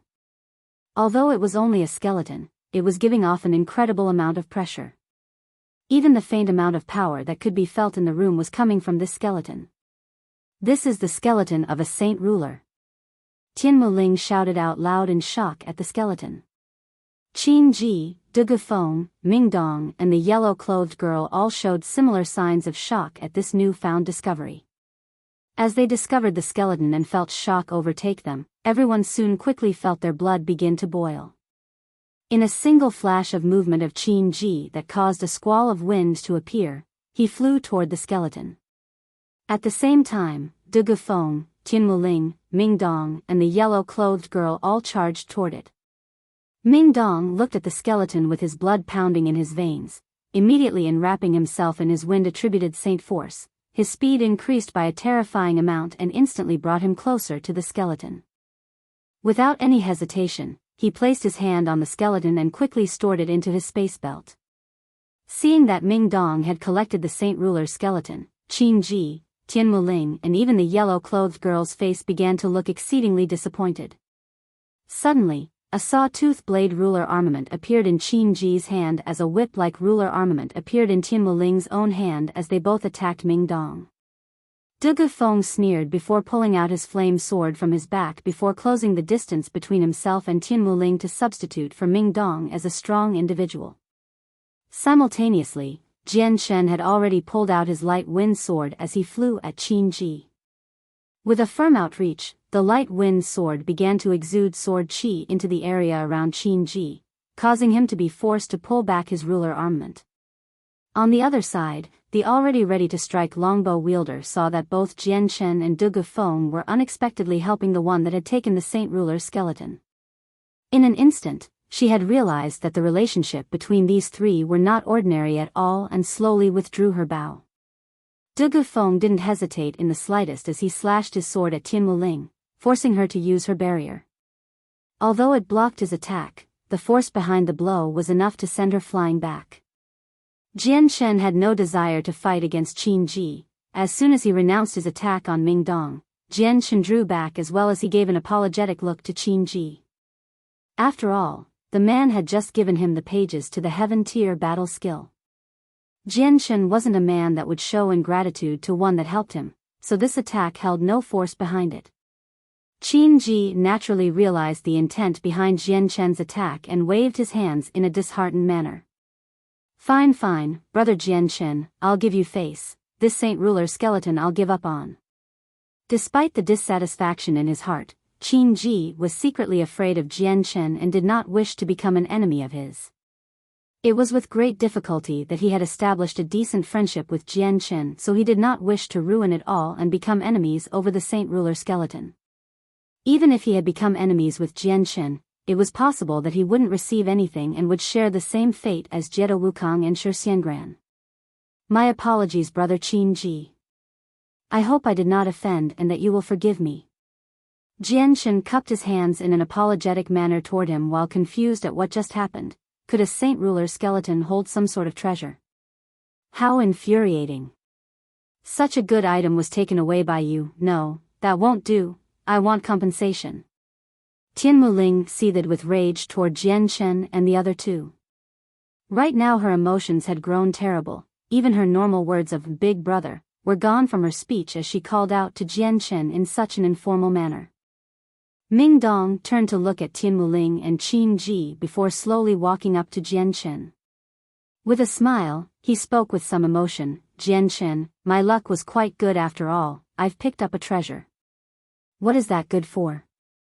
Jian Chen had to ask as he looked at Ming Dong with a look of pure concentration for an answer to his question. Chapter 324, Collapse of the Immortals Cave, what is that good for? Jian Chen had to ask as he looked at Ming Dong with a look of pure concentration for an answer to his question. At this moment a loud commotion could be heard from behind as the entire crowd finally came into this room. In a flash, the small room was filled to the brim as even more people tried to get in until the room. It seemed as if the room was like a steamed bun and could not fill up anymore. In front of Jian Chen and the others, there was still a small empty space as everyone recognized who they were. They all knew of their strength, and while they did not wish to be constantly pushed in from the others behind them, they did not wish to get close to Jian Chen, and so they kept their distance in fear that getting any closer would mean their lives would be in jeopardy. Jian Chen, I'll explain it in full details later. But in short, we've got a treasure. Ming Dong spoke to Jian Chen. Jian Chen nodded his head calmly without another word as he stared with narrowed eyes at the group in front of them. In a split second, this small room had filled up with people and even more people were trying to get in. This had meant that if they wanted to get out it would be a problem. Suddenly, the entire cave began to shake as the ground shook as if there was an earthquake. As soon as the tremors started, a single fracture appeared within the cave before quickly expanding into multiple spider web-like cracks that filled every single corner of the cave. Dust began to fall from the roof as the cracks spread out, obstructing everyone's line of sight. This sudden development caused Jian Chen to grow startled. Right now, this cave was on the verge of collapsing in on itself. In contrast, those men from the outside had been rushing into the cave almost as if the heaven-tier battle skill was clouding their minds. They crowded inside the room as they shouted out for the battle skill. Despite so many people coming in, they didn't earn a single treasure. That was because this room only had the Saint Ruler's skeleton, which was claimed by Ming Dong, and nothing else. The tremors within the cave began to grow stronger as many stone fragments began to fall down from the ceiling. Even the walls to the cave were starting to crumble as stone slabs fell from them. Crap, the cave's going to collapse.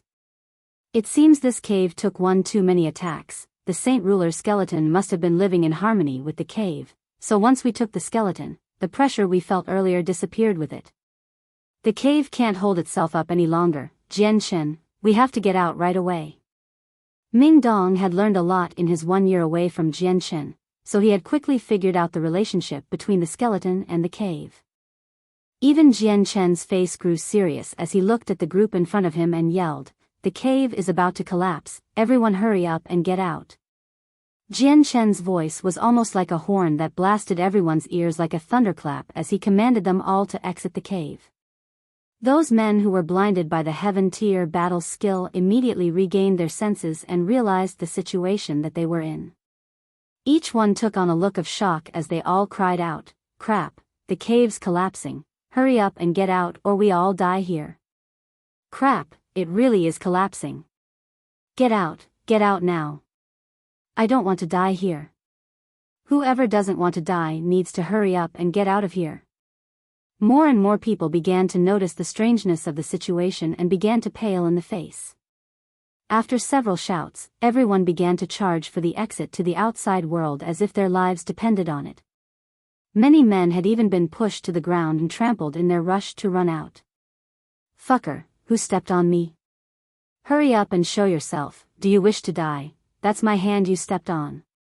Don't step on me. In this moment of panic, everyone had forgotten about the treasures in their rush to escape the cave. The cave was already dropping stone fragments from the roof. If they didn't escape soon, they would be buried deep underground. Following the group's exit, Jian Chen and the others began to fly straight out of the room as well now that the room was more spacious than before. The four corners of the cave continued to fracture, creating larger and larger cracks as the cave continued to tremble before a secret spot in the cave was suddenly revealed. Jian Chen's eyes flashed as he took notice of this sudden secret. A purple and gold box could be seen sitting inside a small hole. Within the dark and dusty room, the light given off by this box was extremely eye-catching. Jian Chen quickly flew toward the hidden site and quickly grabbed the purple and gold box into his space ring. By the time he was done with his actions, more and more secret spots within the walls began to show up. By this point, Ming Dong, Qin Ji, Tian Muling, De Gufeng, and the yellow-clothed girl had already discovered the existence of these secret spots. Without hesitation, each one dove for the hidden spots and began to hurriedly collect the contents within their space belts. The few people that hadn't yet left the room had a few sharp-eyed men that saw this with a look of bliss and let out an ecstatic shout. Immediately dashing for the secret spots, one of them pulled out a single animal leather book. ADV, Advanced. Earth Tier Battle Skill. Good heavens. I'm rich. The person cried out as he looked at the book with joy and unable to restrain his emotions. At this sound, many people turned around to look. This is an advanced Earth Tier cultivation method, it suits me perfectly. Another person cried out with the book in hand. Quickly, more and more people began to grab at the items within the secret spots. There were many things within the secret spots like space rings, cultivation method manuals, battle skills, and even several precious medicines. With several men all collecting the items, the secret spots within the cave were quickly cleared out. At that moment, a Earth Saint Master suddenly took out an unknown book before widening his eyes and slowly crying out in alarm, "Heaven!" As soon as that one word escaped his lips, he immediately came to his senses and clasped his mouth shut with his hand as he looked around himself in anxiety. A sudden flash of fire could be seen as De Gufeng appeared by his body with his ruler armament straight through the man's chest. Taking the book in his hands, his eyes swept across the title before smiling, so it really is a heaven-tier battle skill. Hearing those words, Tian Muling put away the whip she had only just took out as she complained, "You all move far too fast, the good things were already taken away by you." Qin Ji put away his ruler armament as well as he shook his head and sighed. Even the longbow wielder had put away her own bow. An Earth-tier battle skill was something that they all didn't care for, but a Heaven-tier battle skill was something entirely different. To them, every single Heaven-tier battle skill was capable of indirectly increasing the strength of their clans. Even saint rulers would covet Heaven-tier battle skills at the same time. Those clans with ruler armaments would not dare to disregard them. If it were not for not De Gufeng's reaction speed, then Qin Ji and his men would have been the ones that would have gained hold of the Heaven-tier battle skill since they were the next closest people. Killing people for treasure after seeing such goods was a trivial matter that was common within the Tian Yuan continent. Seeing De Gufeng begin to kill people for their items, everyone no longer had any desire to stay in this place and quickly ran toward the exit. Bang! Bang! Bang! Several large pieces of stone began to fall and crash into the ground with a loud bang. Some parts of the cave had already collapsed while other parts of the cave continued to rain stone fragments down onto the ground. This place can't hold on for much longer, we better leave. Ming Dong spoke out in anxiety. The group began to fly toward the exit to the cave in a rush. Bang! A single 4-meter-tall stone fragment smashed into the ground right where the passageway was. Out of the way. A single roar could be heard from behind as Dugu Feng smashed the stone fragment, with his giant flame sword, into powder. Without hesitation, everyone charged through the dusty passageway in an attempt to run even faster than before.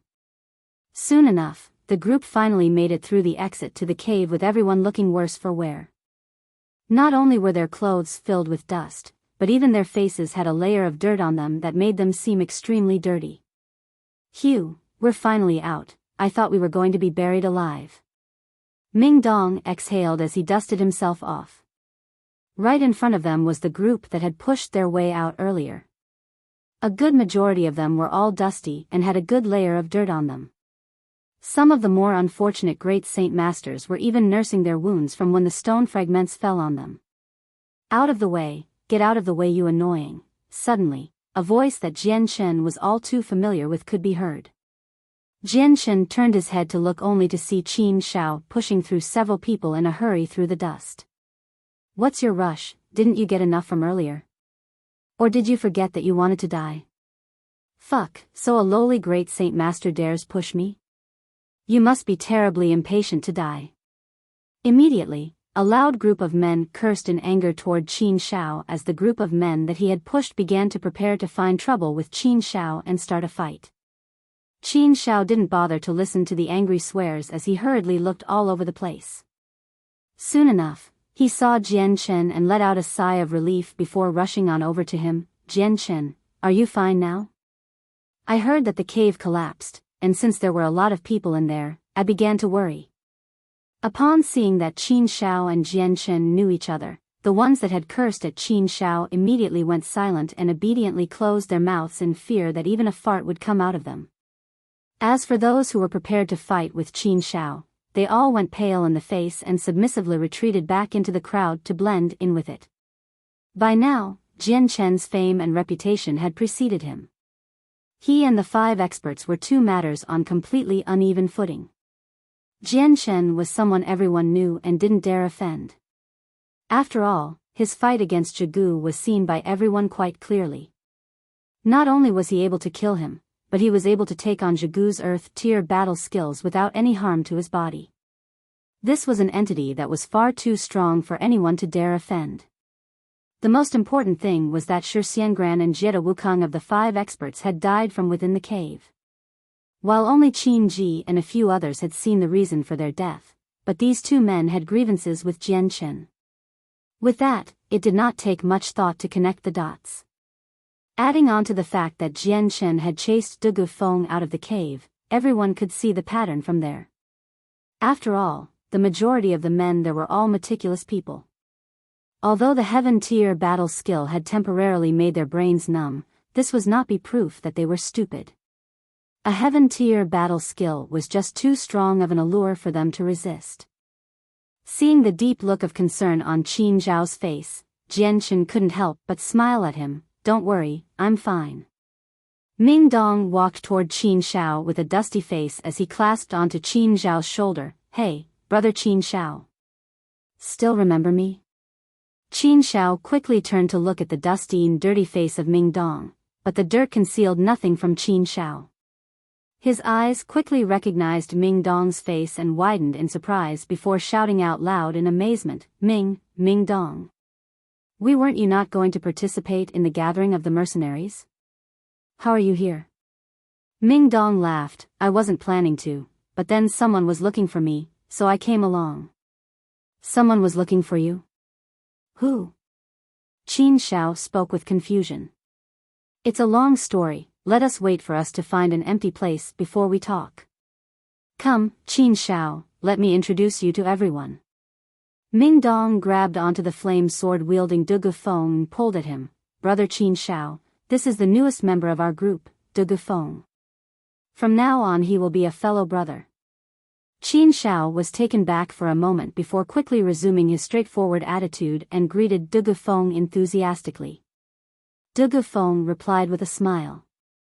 Qin Ju, who had just pushed his way out from behind, had overheard the entire conversation with a look of utter disbelief.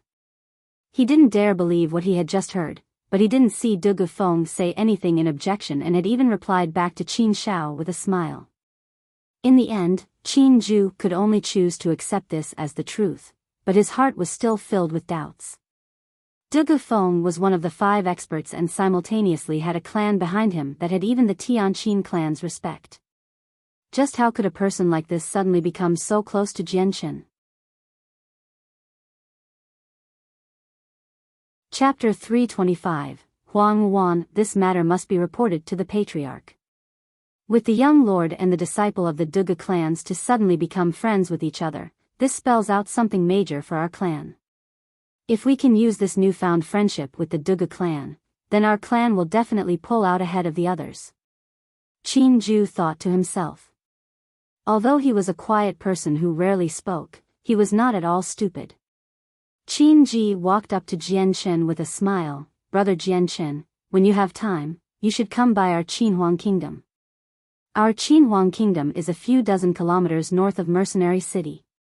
When you come by our kingdom, come over to the Imperial Palace and mention my name. This jade ornament will be your proof. As long as you can take this out, no one will doubt you. Qin Ji took out a small jade ornament the size of his fist from his space belt. On the ornament was a complicated design with the word, Qin, written on it.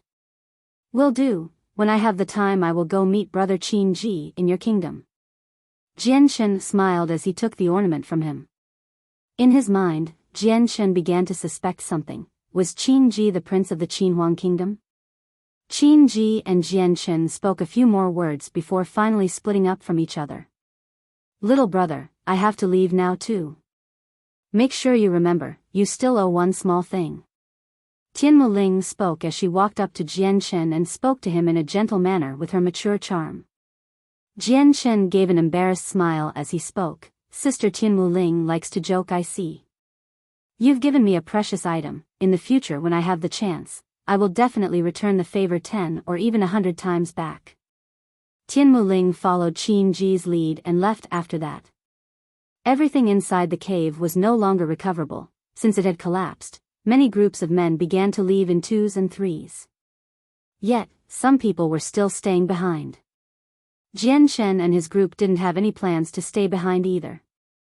After summoning everyone, they all left together, but unlike last time, their group had 2 new people, De Gufeng and Ming Dong. Walking through the forest while chatting on the road, Jianchen introduced Ming Dong to Signorin and Yunzheng. It was only the yellow-clothed girl that Jianchen had no idea on what to do since he wasn't familiar with her at all. Previously it was because of Shi Xiangran that they had been forced to travel together, but even after traveling together for at least a month, Jianchen still didn't know the girl's name. He had wanted to find out, but because of her temper and because of the accident where he saw her body, Jianchen was afraid that she would give him no face at all. Thus, he had no desire to be the one to poke at the thorns. Ah, Jianchen, who is that girl with the longbow behind us? She's really beautiful. Ming Dong have never seen such a pretty woman. I think only that unknown second miss from the Tianqin clan would compare to her. Ming Dong asked Jianchen in a low voice with a great amount of curiosity. Hearing that, Jianchen forced a smile on his face. You should forget about finding an answer about her from me. I don't even know her name. She and I had a small misunderstanding in the past, and because of Shi Xiangran and his ruler armament, we were forced to band together in order to stand against him. This way, we would be able to defend ourselves against him. Shi Xiangran? Is that one of the 5 experts? How strange, I thought I heard that you were able to kill 2 ruler armament users. These types of people should pose no threat to you at all. Just how did you feel so threatened to travel along with her? Could it be Shi Xiangran is extremely strong? Ming Dong asked with confusion. That's not it at all. Jianchen spoke. Shi Xiangran had a strange barrier that made my attacks harmless to him. With his incredible ruler armament to attack us from a large range and was equally hard to dodge. Although I had a secret power, I wasn't sure that it would be a threat to Shi Xiangran. For the best case scenario, I had decided to travel with her. It was only today in the cave that I was forced into a tough situation that I could try out my last resort against Shi Xiangran's barrier. I didn't think that it would be enough to break through. Because of this, Shi Xiangran and Jiedu Wukong's barrier were no longer a threat and I was able to kill them. Hearing this, Ming Dong looked on with shock. Jian Chen, you were able to shatter their barrier, is that true? I was able to borrow some outside help. With that, Jian Chen revealed the azure and violet sword qi to Ming Dong with his finger. The two lights glowed faintly, while they were brighter and stronger than before, it was only by a marginal amount. Under the scorching sun, this light was nothing. Just as the two glows of sword qi appeared, a strange incorporeal amount of sword qi filled the air, causing everyone to feel a sudden chill that made their hearts quake in fear.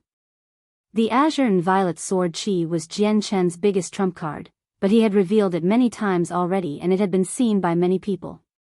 Thus, the azure and violet sword qi could not longer be considered a secret. It was no longer necessary to try and hide it, it was only necessary to hide away the secret behind it.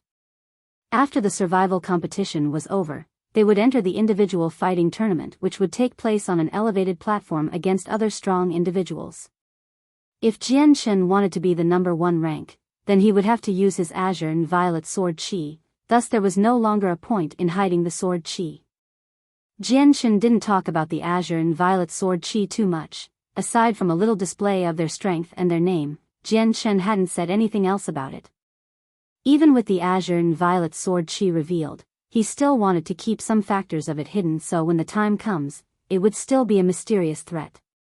Jian Chen, the azure and violet sword qi you have, could it be from the supreme treasure you bought from the treasure pavilion? Qin Zhao's eyes flashed with realization as he asked his question. Hearing Qin Zhao's words, Jian Chen was stunned. He didn't think that Qin Zhao would have made a connection between the multicolored stone in his body and the azure and violet sword qi. This had also made him smile, he now had an explanation. This was because Qin Zhao's words had some meaning to them. The strong azure and violet sword qi using the energy from the supreme treasure was a fitting explanation. Jian Chen's attitude caused everyone to think that the azure and violet sword qi was because of a supreme treasure. Although Signorin and Yunzheng had no idea what a supreme treasure, they both knew from the name itself that it was an unknown treasure and looked at Jian Chen with envy. The yellow-clothed girl walked up to Jian Chen and spoke quietly, I have some words to speak with you. Jian Chen had some doubts as he looked at her before finally walking out of the group to a vacant spot 100 meters away where the girl followed him to. Ming Dong and the others stopped traveling as they all looked on, curious to know what the girl wanted to speak to Jian Chen about. Then Ming Dong had a strange but deep smile on his face as he laughed, that girl must like Jian Chen if she has to walk that far away so that we wouldn't be able to hear them. Signorin nodded his head in thought as well, I can see that as being likely. Jian Chen is quite handsome and strong, he's not too bad of a person as well. There is no woman under the heavens that would not be swayed by him. However, that girl's temper is really quite bad, could it be that she is the spoiled daughter of some rich clan? She really is quite haughty. Hearing Senior An's words, Yunzheng and Qin Shao both nodded their head in agreement. Only Qin Ju and Dugu Feng remained silent. On one side, Jian Chen looked at the yellow-clothed girl, what did you want to say? The girl looked at Jian Chen with a complicated look and hesitated before saying, not only did you kill Shi Xiangran and Jiedu Wukong, but you also took their ruler armaments. The two clans won't let you go for this, you should be more careful in the future. The girl spoke with a rare amount of concern. Although she still harbored some angry feelings from when Jian Chen had seen her body, but after dealing with him for some time, she had come to understand him more. From her anger for him rose a new type of feeling. That I know. Jian Chen stated. Also, I would like to thank you for killing Shi Xiangran. Now that he is dead, there is no need for us to continue traveling together. Therefore, I should head out on my own way. The girl's voice was extraordinarily soft, and in her eyes was a seldom-seen reluctance. Although she had only come to know Jian Chen for a month, she came to enjoy this feeling she had. Right now as she was prepared to leave Jian Chen's group, a complicated sensation could be felt rising up within her body. Jianchen seemed to look far away without a single word as the winds from the area blew on his body, causing his clothes to billow and his long black hair to flutter and dance in the winds. This sight made him seem like a hero from a legend. The girl looked at Jianchen's handsome face as she began to struggle for a moment before finally speaking out loud with courage. "Did you not want to know my name? You never told me, how would I know it?" Jianchen spoke calmly. "Did it not occur to you to ask?" The girl began to look a little angry as she stared at Jianchen with her beautiful face. "With your temper, I was afraid of a bad result." Jianchen spoke helplessly. Against her temper, he had tasted it enough times. She was finally defeated. With a hurt look, she spoke in a low voice, "I am Huang Wan, remember my name. Goodbye." With that, she turned to walk away from Jianchen as the wind blew behind her, causing her yellow clothes to flutter in the air. Even her long hair had begun to dance in a ballad-like motion as the wind carried it. Chapter 326, Hidden Energy Within the Saint Ruler's Skeleton. Jianchen stared at the still close-by girl with some hesitation before opening his mouth once more. "Wait a moment." Hearing the voice behind her, the girl stopped her steps before replying to him without turning around. "What is the matter?" Jianchen spoke softly. "I am thinking that you have no barrier to protect yourself with." "I do not have any barrier with me." The girl didn't deny it. Jianchen spoke without flinching. "You have a ruler armament with you and no barrier. Do you really think you could travel safely like this? Although Shi Xiangran is dead, he is but only one of the many men lusting for your ruler armament. For example, if Qin Ji and Tian Wuling were to face off against you, it would be incredibly difficult to fight by yourself. I trust that you know just how much any clan would value another ruler armament. For the sake of their clan's expansion, it can't be said whether or not they would try to snatch away your Solunar Bao.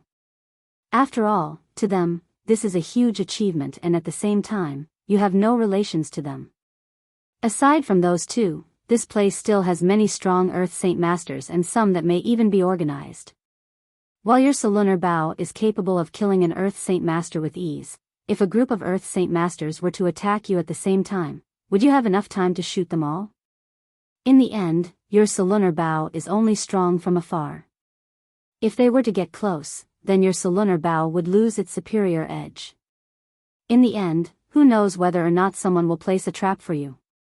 Jianchen didn't know whether or not his words would be enough to convince Huang Wan to stay behind.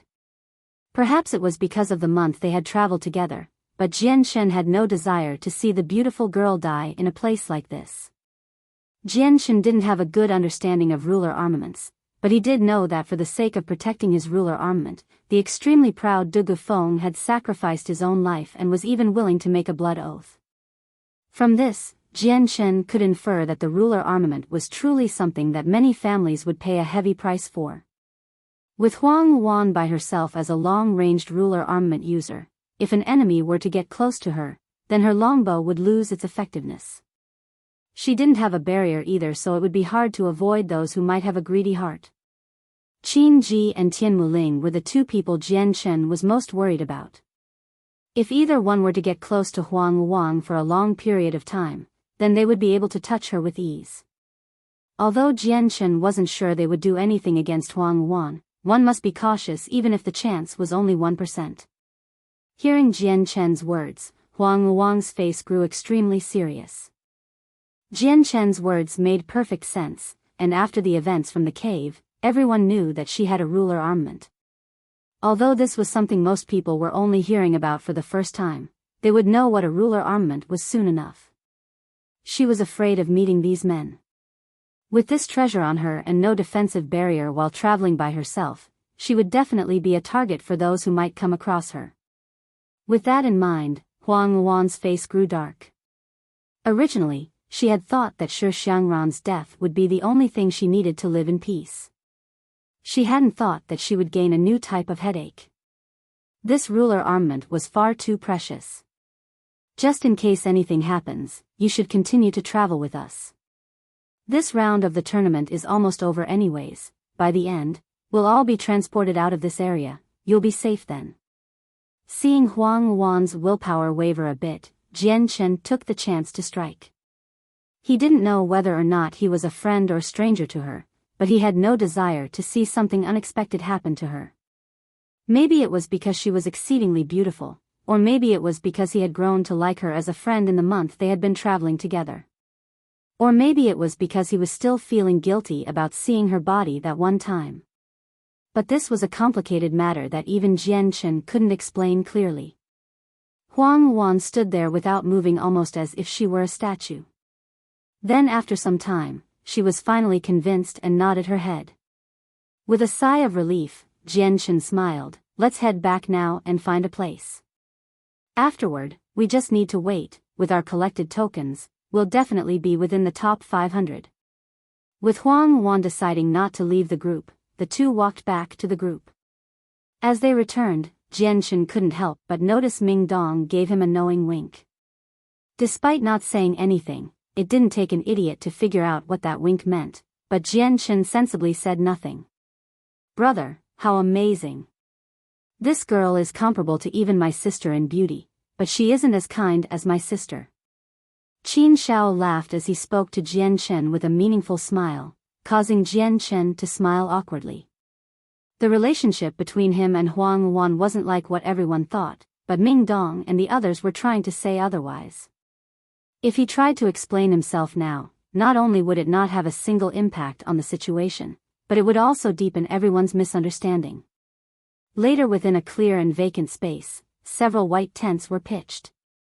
In the center of the ring of tents were Ming Dong, Xinyan, Yunzheng, Jian Chen, De Gufeng, Qin Shao, Qin Ju, and Huang Wan, who all sat at a circular table with a variety of sweet-smelling dishes on it. These things had all been taken from Jiedo Wukong Space Ring. All sorts of good-looking dishes could be found inside. Since the space within the space ring was larger than that of a space belt, there were a large amount of dishes that were cooked and meant for eating over a long period of time. Furthermore, the dishes within Jiedo Wukong Space Ring were of the finest delicacy, and there was enough for the group to eat for several months. After the meal, a few of the men left the table, leaving behind Jian Chen, Ming Dong, De Gufeng, and Huang Wan.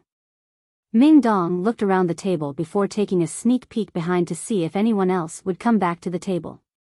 Then, with a mysterious glance at Jian Chen, he asked, Jian Chen, do you wish to know what the skeleton of a saint ruler can be used for? Yes, I'm quite curious. Just why is it so precious everyone would try to steal it? Jian Chen spoke with curiosity. Then let me tell you.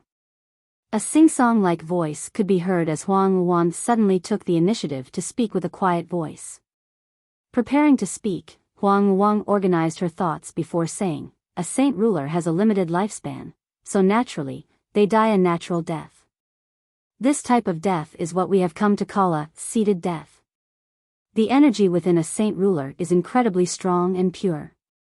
That is why after a saint ruler dies by a seated death, the energy and saint weapon within their body do not dissipate into the world. The energy continues to stay within the body and slowly enters the skeleton. After some time, the saint ruler will leave behind its skeleton with its full strength intact, meaning it is very precious. If one were to obtain the power of a saint ruler, would that not make people envious? Jian Chen nodded his head in understanding. I understand a bit more, but just how did your ruler armaments come to be then? According to what you've said, the energy of a saint ruler blends into the skeleton, while the energy from their saint weapon should dissipate. How could it continue on to exist? Huang Wan spoke. A saint ruler's strength is classified into 9 levels. This system is called the 9 heavenly layers. When a saint ruler reaches the 9th heavenly layer, they are standing at the pinnacle of the current realm, and from there it is only one small step to become a saint king.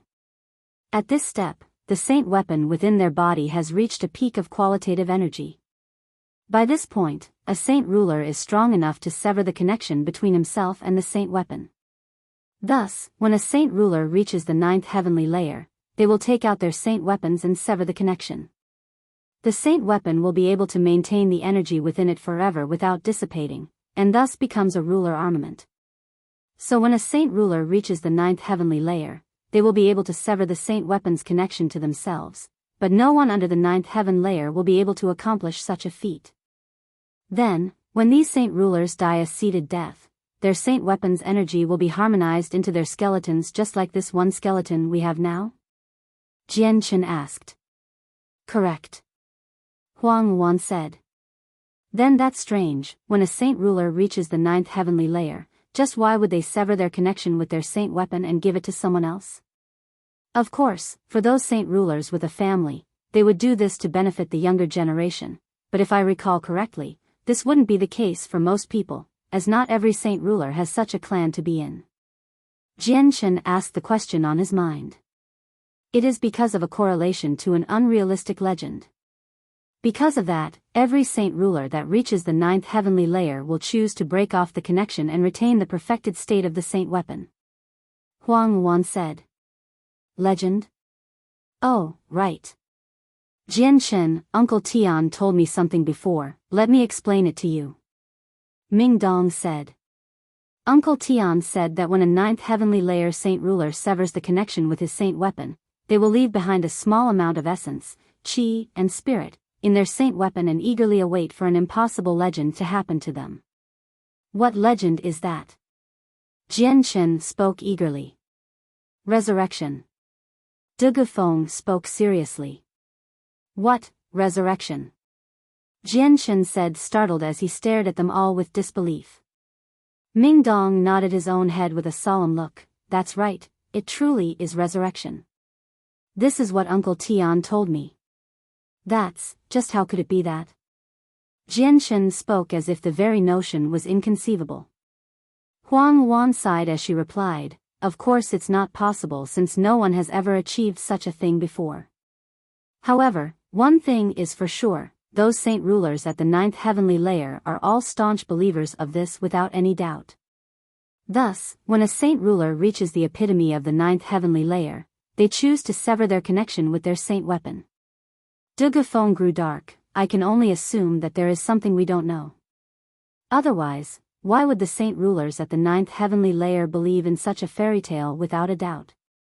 Jian Chen shook his head heavily. This is still too inconceivable.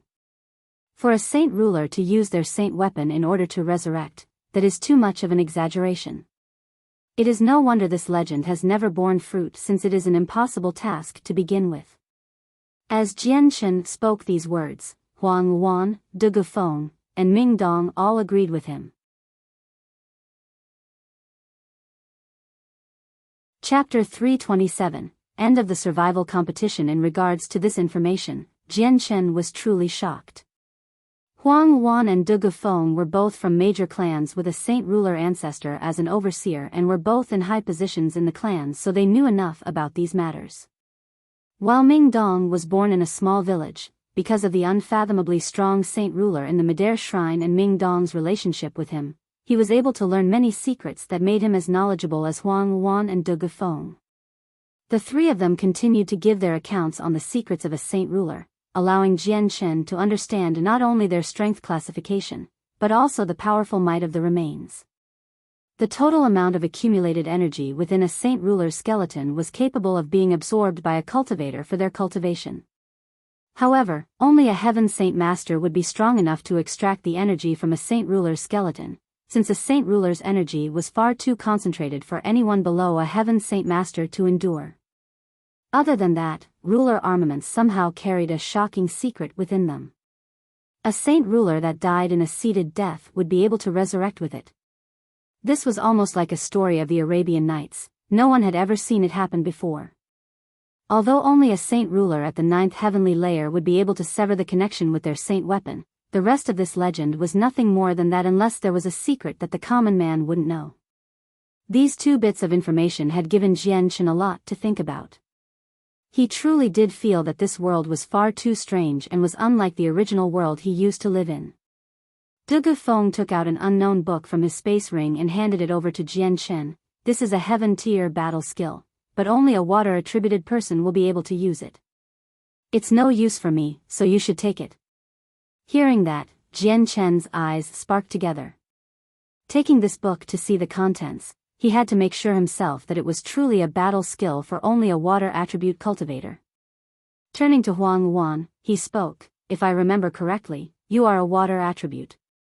This heaven tier battle skill will be for you then."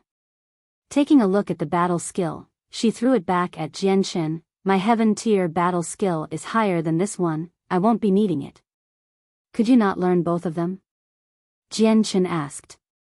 Huang Wang stared oddly at Jian Shen. "A heaven tier battle skill is the highest battle skill on the continent.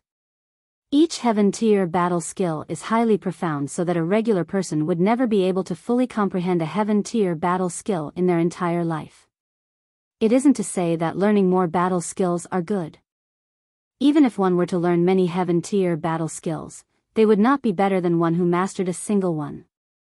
So one should try to fully master a single heaven tier battle skill and not waste time learning anything else. Wasting energy is one thing, but wasting progress is another." Hearing her reasoning, Jian Shen couldn't argue with it. He stored the battle skill away since he had no use for it now. It would become useful when the flame mercenaries expanded in the future. Jian Shen took out the space rings from Jiedo Wukong and Shi Xiangran. He took the tokens out of the space rings. They made a crashing sound as they landed on the table. With a conservative estimate, there were around 2,000 tokens in total. "Ming Dong, you've been away for too long. These tokens are necessary to move on, go ahead and take some," Jian Shen said to him. With a happy look, Ming Dong said, "Great. I was seriously lacking some tokens. Right now tokens are quite hard to find. We've met several people on the road already, but their tokens had already been taken by someone else, leaving me with only 100 tokens at the most." Ming Dong began to take some of the tokens, putting them into his space ring. "That'll be enough, 500 tokens should be enough to grant me an advancement." Ming Dong spoke as he took 400 of the tokens. "That won't be enough. If you wish to move on, you'll need at least 1,200 tokens because the amount of participants are far more than you would think. I could only guess that there were at least 500,000 people in this round," De Gufeng said. Jian Shen grew startled at that. He hadn't thought that the amount of participants would be that much, he had only thought that 200,000 people at most would be participating. Ming Dong took another pile of tokens. To be on the safe side, he now had 1,500 tokens which should guarantee him a spot in the top 500. The amount of tokens with Jian Shen, Huang Wan and De Gufeng had easily exceeded that amount, so they hadn't any thoughts about these tokens at all. Then, Jian Shen had Qin Shao, Qin Ju, Ximian, and Yunzhen all brought over so that the remaining tokens could be split among them. "I only came to act as the bodyguard to Qin Shao, I won't be participating in the finals." The normally silent Qin Ju spoke as he donated the tokens he had on him to everyone else. "I only came to participate as a mission to gain experience from my father. I won't be participating in the finals either, with my current strength, participating would only end in my death." Qin Shao spoke. Jian Shen turned his gaze to Ximian and Yunzheng. Although he hadn't known the two for long, the two of them had traveled with Jian Shen for a long road, so Jian Shen couldn't mistreat them. Yunzheng and Ximian consulted for some time before Yunzheng ultimately backed out and gave his tokens to Ximian. "Ximian's strength is greater than mine and he also has an earth attribute. He was also able to save my life multiple times, so I will give this chance to him," Yunzheng spoke. After the tokens were given, Jian Shen took out 4 Class 5 monster cores and gave Ximian and Yunzheng 2 of them as a reward for defending the cave. "Right now we all have enough tokens. All that's left is to wait. After these next few days, we can finally leave from this demonic place. We've all suffered greatly in this 1 year, so we should all be happy now. Allow me to use this to entertain everyone." Ming Dong laughed as he took out the carcass of a giant magical beast from his space ring, causing the tent they were in to bulge outward. "Heavens, you killed even the amethyst thunder lion?" Qin Ju and Ximian both cried out in astonishment as they stared at the bloody corpse of the amethyst thunder lion. Aside from Jian Shen, De Gufeng and Huang Wan, everyone else did not know of Ming Dong's strength. Qin Shao and Qin Zhu had both believed that Ming Dong was the same great saint master they had known a year ago. Ming Dong gave a pleased smile as he laughed. This amethyst thunder lion is quite a strange magical beast. I'm sure it could be considered a mutant. Its strength was already at the peak level for a class 5 magical beast and was not weaker than a heaven saint master in strength. If it were not for the heavy injuries already, I would not be able to kill it as easily as I did. However, that digging maniac Pangolin Emperor was far too crafty and ran away. But I was still able to land us a fine delicacy. Let us enjoy this high-leveled magical beast meat and its multiple, good benefits. After leaving the tent, Jian Shen began to look at the items he had taken from the secret spots in the cave by himself. Before the Immortal's cave had collapsed, he was able to grab 3 Earth-tier battle skills, 4 Earth-tier cultivation methods, several white jade bottles with wonderful-smelling medicinal herbs, and a few other things of relatively useless value. There was also a few Radiant Saint Force-filled pills which shocked Jian Shen since the pure Radiant Saint Force in these pills far exceeded his own. These pills are quite unique. I bet this was what the Saint Ruler himself had found. Jian Shen thought. Then, Jian Shen took out the purple and gold box and opened it slowly to reveal a small white piece of fur inside. Jian Shen gently took out the fur from the box before suddenly feeling his heart skip a beat. Immediately, he took out the 2 white pieces of fur from his own space ring. These 3 pieces of fur were the exact same size and color. It seemed that they were almost identical. Among the 3 pieces of fur was the one given to Jian Shen by his mother by Yuntian as her farewell gift to him, which in turn was her family heirloom. Just what secret are these strange pieces of fur hiding? Jian Shen held up the 3 pieces of fur with confusion. Jian Shen had privately done his research into this topic many times, but he had never found an answer. Jian Shen knew that there was no way for him to be able to find out the mystery behind the pieces of fur, so he had never tried. Making sure that the 3 pieces of fur were together, he stored them in his space ring once more. Over the next couple of days, Jian Shen and the group continued to idle about in a carefree manner. The strength of the group was enough to deter anyone away from their spot, so the next few days went by for them in their camp peacefully. Every day they would eat 3 meals from the meat of the amethyst thunder lion while waiting for the competition to end. Jian Shen was not idle in this time. Aside from the meals, he would spend every single moment by himself in his tent in order to study the heaven-tier battle skill he had found in the cave, the Heaven's Stolen Fortune. This battle skill was capable of multiplying one's strength, something Jian Shen found incredibly helpful. In this time, many men came across Jian Shen's group, but they could only look at the group from afar. Not a single person dared disturb them and were afraid that if they were to offend them, they would lose their lives. When only 3 days remained in the competition, a bad rumor could be heard circulating about. Up in the north, 3 exceptionally strong men were talked about. Each one of them were a Radiant Saint Force user. This type of Saint Force was seldomly rare to see, but these Radiant Saint Force users were called the Radiant Warriors by most, and the Undying by others. That was because if one of them were to sustain an injury, they were able to quickly heal themselves. Within the battle, if one were not able to kill them in a single strike, then it would be hard to kill them. A Radiant Warrior was able to use the Radiant Saint Force to heal injuries like a Radiant Saint Master, but what was different about them was that they could only heal themselves and not the wounds of another. When these 3 men with the ability to use the Radiant Saint Force appeared, it caused everyone to gossip straight away. That was because Radiant Saint Force was an incredibly rare thing to see on the continent. In a short amount of time, everyone was beginning to compare the 3 to the 5 experts, and in another moment, rumors began to spread. One person said they personally witnessed one of the Radiant Saint Warriors chop off the head of a Class 5 magical beast. Another person said that they saw a Radiant Warrior kill a dozen Earth Saint Masters. No matter the rumors, not a single one of them spoke of the 3 Radiant Warriors on a clear level. When he had heard rumors of these 3, even Jian Shen had felt some pressure. That was because within the large Tianyuan continent, he had traveled to many places and met many people, but as for a person with Radiant Saint Force, this was the very first time because not many Radiant Saint Force users could be found. 3 days quickly went by, today was the day the survival tournament ended. Jianshen and the others had already packed up their tents and sat around the ground to wait. After half a day, the previously bright place grew dark before the sky instantly grew ashen in color. In the next moment, a strong amount of energy began to warp through the sky, devastating it.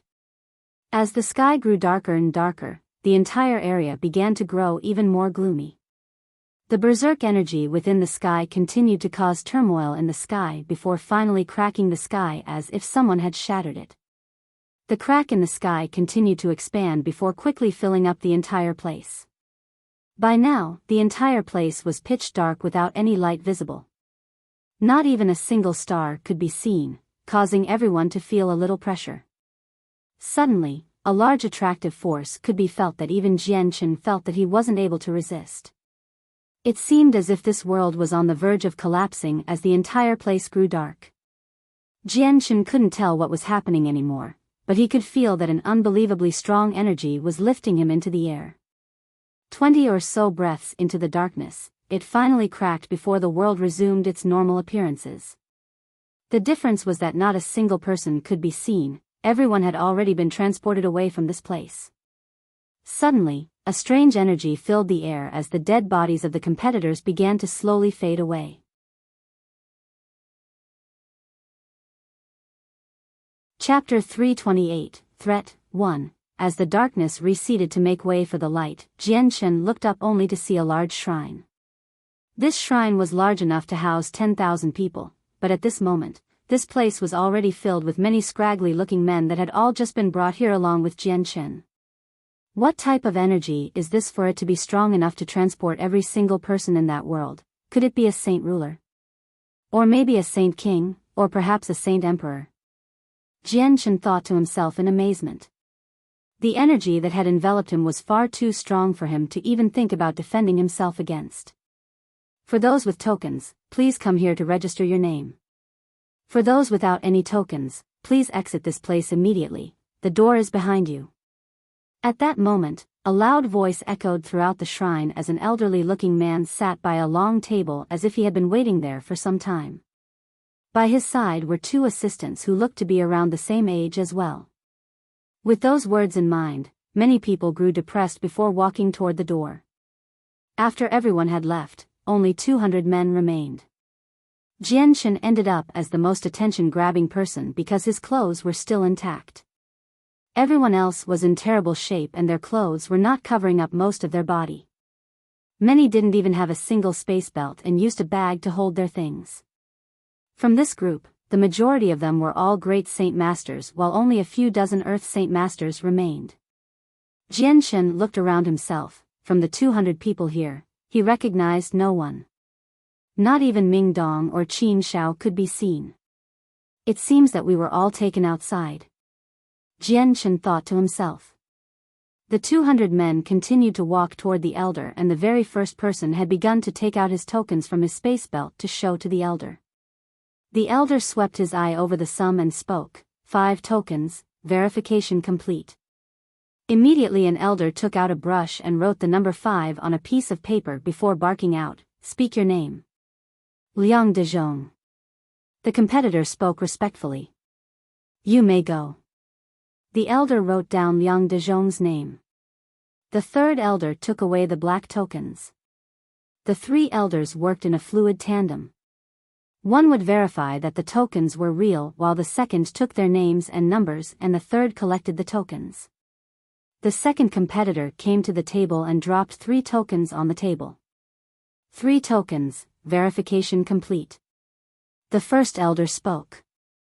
Immediately the other elder began to write down the record as the first one spoke a confirmation. After taking his name, the second elder wrote the number 3. Taking down the information was not slow at all and the competitors with a small amount of tokens were quickly weeded out. Rapidly, tens of dozens of men had been fully recorded. So far, the person with the least amount of tokens was 2 while the most had 80. Not a single person had over 100 tokens, so Jianshen began to feel some confusion. Just how did these competitors survive the competition? Did no one try to rob them? In the later half of the competition, most of the tokens were all within the hands of a few strong experts. Most of the strongest competitors had already 1,000 tokens. Jiedo Wukong and Shi Xiangran both had 1,000 tokens each. Could they have just never bothered to fight at all during the year? Jian Chen thought. 126 tokens, verification complete. After a good amount of men, there was finally a person with over 100 tokens. Quickly, after one person had been announced to have over 100 tokens, another person with 300 tokens was announced, making him the highest. When it came to be Jian Chen's turn, every single person immediately turned to look at him with a focused eye. Everyone was curious to see just how much the completely uninjured and intact competitor had collected. Jian Chen lifted his left hand to reveal the space ring on his finger to everyone. That's a space ring. Someone cried out in shock.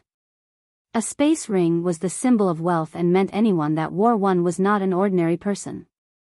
For a mercenary to wear a space ring, it meant that this person was an extraordinarily strong individual. Because of how expensive space rings were, only Earth Saint Masters wore them. The three elders didn't have a change in their facial expression as they stared at Jian Chen. Crash. The sounds of a wave of metallic objects crashing into each other could be heard as the black tokens crashed against the table. In a single second, the entire table had a small mountain on it that was almost impossible to begin to count from. The three appraisers grew startled at this at last and stared at Jian Chen with a shocked expression. After taking out all of the tokens from the space ring, Jian Chen slowly brought down his left hand. Is that all? An elder asked Jian Chen. Jian Chen nodded his head and replied calmly, that's all. The group of people standing nearby Jian Chen were all like stone statues from the sheer amount of tokens on the table. This time, the elder in charge of counting the tokens took some time to count them all before speaking. 1873 tokens, verification complete. Hearing that number, everyone sucked in a sharp breath as their hearts immediately skipped a beat. For those who had only collected several or even less than 100 tokens, this amount was far too gigantic for them to take in. Who would have known that someone that barely looked past the age of 20 would have such an amount? The three elders' attitude toward Jian Chen immediately changed as the one in charge of writing down the name immediately smiled at Jian Chen. Fellow brother, what is your name? Jian Chen. Good, brother Jian Chen, your achievements have really astounded us.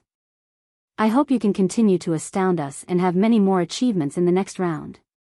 The elder smiled at Jian Chen before writing down the number 1873 on the paper with his name. Afterward, Jian Chen left the area without another look back while the mercenaries all stared at him, as he left, in mute shock.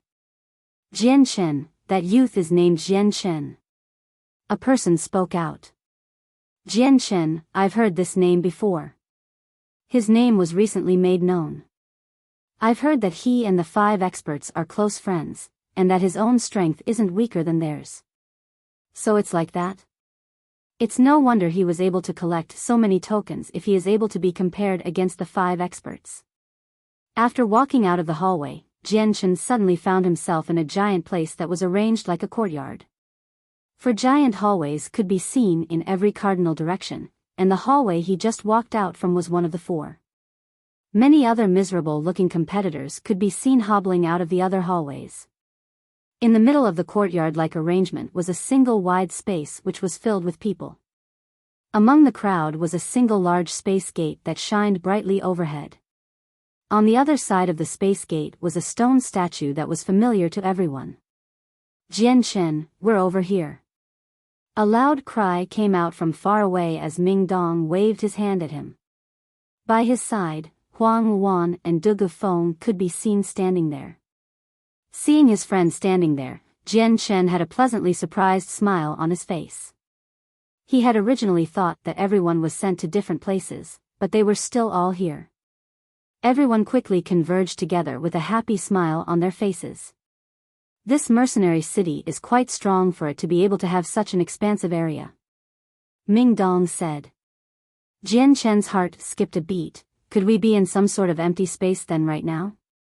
Ming Dong nodded his head. Correct, right now, we are in an isolated space. It seems that this space gate will allow us to return to the Tian Yuan continent. Jian Shen wasn't too surprised. He could already guess that they were no longer within Mercenary City. What he didn't expect was to hear that they were currently in an isolated space. We should head on out, the Grand Elder is most likely waiting for us. Qin Shao spoke. After talking, the group walked toward the space gate, and when they walked out from the other side, they were standing back in the vast area in Mercenary City. Not too far was the giant stone statue that remained vivid and lifelike, almost as if it were a human filled with grace. His head continued to stare off into the sky, almost as if trying to stare a hole into it.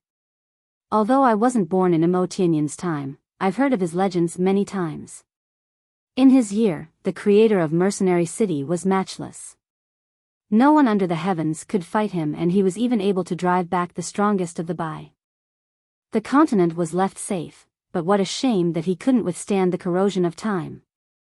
Duge Feng spoke as he looked at the statue. Huang Wan looked at Imo Tianyin's statue for a moment as well before turning to speak to Jian Shen. I'll be leaving first. I hope that I'll see you again in the finals. Take care of yourself. Be careful of Shi Xiangran's clan. They've come prepared, your Uncle Tian and Uncle Yun will have quite the headache. Jian Shen spoke seriously. No worries, they won't dare make a move in Mercenary City. Huang Wan spoke before turning her head and walking away. Jian Shen turned to look at Senioran and Yunzheng before cupping his hands together. Fellow friends, we will be leaving as well, until next time. One moment, Jian Shen, I think I heard Ming Dong say that you've established a mercenary group. Is that true? Senioran asked as he looked at Jian Shen with a curious expression. Hearing this, Jian Shen's heart skipped a beat as he said, that's correct, I've made a mercenary group. Did Senioran want to join? Senioran laughed out loud before scratching at his bald head. That's right. I'd like to join you if that is possible. Your strength is quite strong and you are a genius as well. I can bet that my future will shine brightly with you. Of course then, I would naturally accept you. Jian Shen had a happy smile on his face as he replied quickly before looking at Yunzheng. Did brother Yunzheng wish to join as well? With a small smile, Yunzheng replied, if brother Jian Shen asks, then Yunzheng won't dawdle. Senioran is correct, I too believe that traveling with you would lead to a bright future. The addition of these two was what Jian Shen was hoping for. Right now the flame mercenaries required experts, so the addition of 2 Earth Saint Masters was what Jian Shen needed most. Then all is fine now. Our flame mercenaries have expanded once more. I believe that our flame mercenaries will shine throughout the continent now. Ming Dong laughed. Afterward, everyone left to find an inn. Qin Shao had already made agreements with the Grand Elder from the Tianqin clan who was waiting for them at an inn. Duge Feng wasn't with Jian Chen's group since the Duge clan had elders waiting for him. He had to go back for now. Jian Chen and Ming Dong brought Qin Shao, Senioran and Yunzheng to the inn where the Grand Elder was waiting for them at a table with several dishes nearby. The Grand Elder looked at everyone before sweeping his eyes over to Qin Shao and Qin Ju, who were both healthy, with an excited smile. Come and sit down, I've already ordered some delicacies. Just wait in the safety of my company. Ever since Jian Shen had first seen the Grand Elder, this was the very first time he had seen him smile or say a word.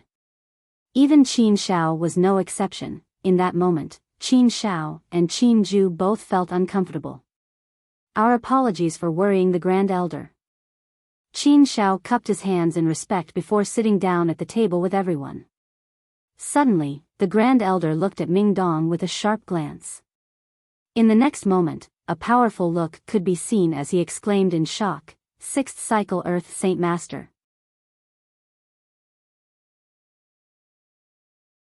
Chapter 329, Threat 2. Seeing the shocked expression on the Grand Elder's face, Ming Dong laughed giddily. The Grand Elder is quite keen to be able to see through my strength, but the Grand Elder needn't lose his manners.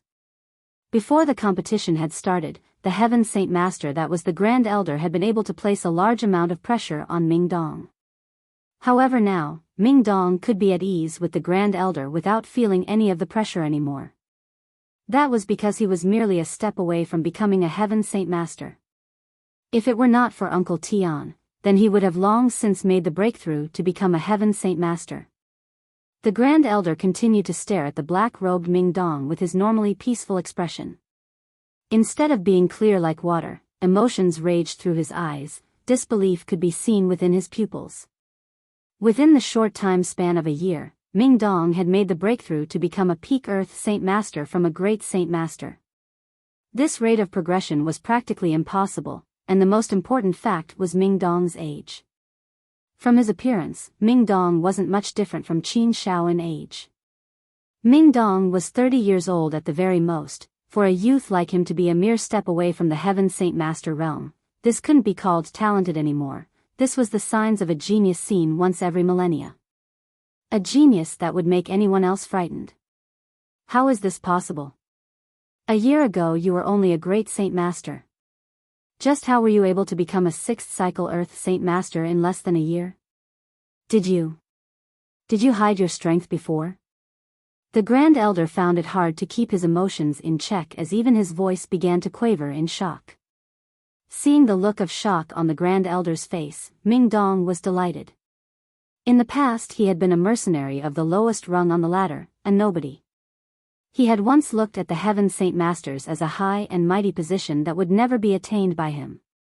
What he didn't know was that he would somehow have a major life change after following Jian Chen to Mercenary City. In such a short amount of time, he had already made major strides in power and became an entity that even a Heaven Saint Master would be surprised at. Grand Elder, don't be so surprised.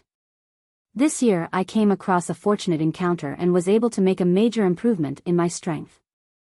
Ming Dong laughed.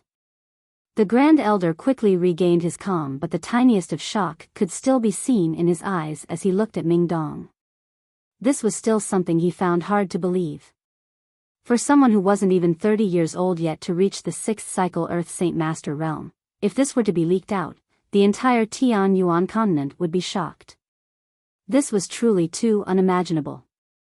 For one to have a gift like this, if it took them 10 if not 5 years to make the breakthrough to become a Heaven Saint Master, they would still be one of the strongest in the continent since saint rulers were almost all hermits. I've grown old. To think that it was when I was 70 years old when I made the breakthrough to become a 6th cycle Earth Saint Master. I didn't think that a 30-year-old would attain such a mastery already. If you continue on like this, then there'll be a day that you will become a supreme saint ruler. The elder spoke. Hearing this compliment coming from a Heaven Saint Master, Ming Dong had a pleased look on his face as if he was the carp that had successfully made it past the dragon's gate. The Grand Elder looked at Qin Shao. Shao heir, you are Tianqin clan's shining star of the century. The mission you've accomplished for your father, even I feel gratified by it. Unlike Ming Dong, Qin Shao didn't have his natural attitude toward the Grand Elder and could only speak out. Grand Elder, when I return home, I shall prepare to make the breakthrough to become an Earth Saint Master. I am certain I will succeed. The Grand Elder laughed. Let us take this matter slowly. You are still quite young. First prepare yourself and wait until you are completely sure that you will be able to become an Earth Saint Master. After all, becoming an Earth Saint Master holds the very first threshold of death. There cannot be a margin of mistake, or else your life is forfeit. Why haven't I seen Tian Zhou? Where is he? The Grand Elder asked suddenly. Jian Chen and Qin Shao both looked dazed for a moment before going silent. Although Jian Chen and Tian Zhou had some disagreements, he didn't kill Tian Zhou. That didn't mean someone else might have. Even Qin Zhu began to stuff his mouth with food as if he hadn't heard the Grand Elder's words. Tian Zhou had quite the talent. I hope he is still alive. The Grand Elder spoke as if he knew something and said no more about it to the group. After the meal, Jian Chen returned to his room. Since Tian Zhou and his 3 men had not yet returned, the remaining few rooms were given to Yunzheng and Seniorin. In his own room, Jian Chen called Ming Dong over and the two began to pore over the heaven's stolen fortune. Although this competition had finished, there was still the individual matches. After Jian Chen had killed both Jiedo Wukong and Shi Xiangran, the 2 groups behind them would surely not let him go. Thus, Jian Shen would need to try and increase his own power, which meant learning this heaven-tier battle skill. Within the heaven set of rooms of an inn in Mercenary City, Jiedo Wukong's body could be seen lying on the floor. Two white-haired elders stood next to it with furious faces. On one side were the two middle-aged men that stood trembling by the side after carrying Jiedo Wukong. Who killed Jiedo Wukong? One of the elders spoke with a dangerous look. Elder, Lord Wu, Wukong was killed by a youth named Ji Jianchen. One of the men quavered. Then what of the Duanyan sword? The other elder asked with a dreadful look. The two men both went pale in the face as they spoke no more. Speak. The elder who had asked about the sword commanded with a furious glare. It must have been taken by Jianchen. One man stuttered out. Slamming his fist onto the table, the elder broke the table into pieces before yelling, "Worthless. Absolutely worthless. What use are you two?" His fists came up in an attempt to strike at them. Immediately the other elder's face twitched before blocking him. "Third elder, calm yourself. Don't forget where you are, we cannot make a move here." The third elder slowly lowered his hands with some reluctance before growling, "You too. Go and find the whereabouts of Jianchen immediately. We must find him and take back our ruler armament." Yes. Third elder, we will go right away." The two men bowed before running out the door. At the same time another inn, 3 elders and a middle-aged man were waiting impatiently. "The time has long since passed, why hasn't the young lord returned yet? Did something happen to him?" The middle-aged man said as he paced around the room impatiently. The 3 other gray-robed elders didn't say a word, but worried looks adorned their faces. One of them finally spoke up, "Let's wait a little longer." The 4th elder went to find the young lord. "I am sure he'll return soon." "Elder Kai, do you think Lord Shi Xiangran has come across some trouble? Otherwise, why is it taking so long?" The man blurted out. Even the 3 elders grew apprehensive at his words, but one managed to say, "Don't be nervous, just wait and see." Time quickly passed by as 3 days and 3 nights flew by before a letter simultaneously made its way into Jianchen, Mingdong, and Senior An's hands. The 3 had made it to the next round, and the notice had already been posted in the city itself. The names of 500 people were written down with the number of tokens they collected. The very first thing that Senior An and Yunzheng did that day was to buy a copy of the rankings for Jianchen. When Jianchen looked at the rankings, he couldn't help but narrow his eyes.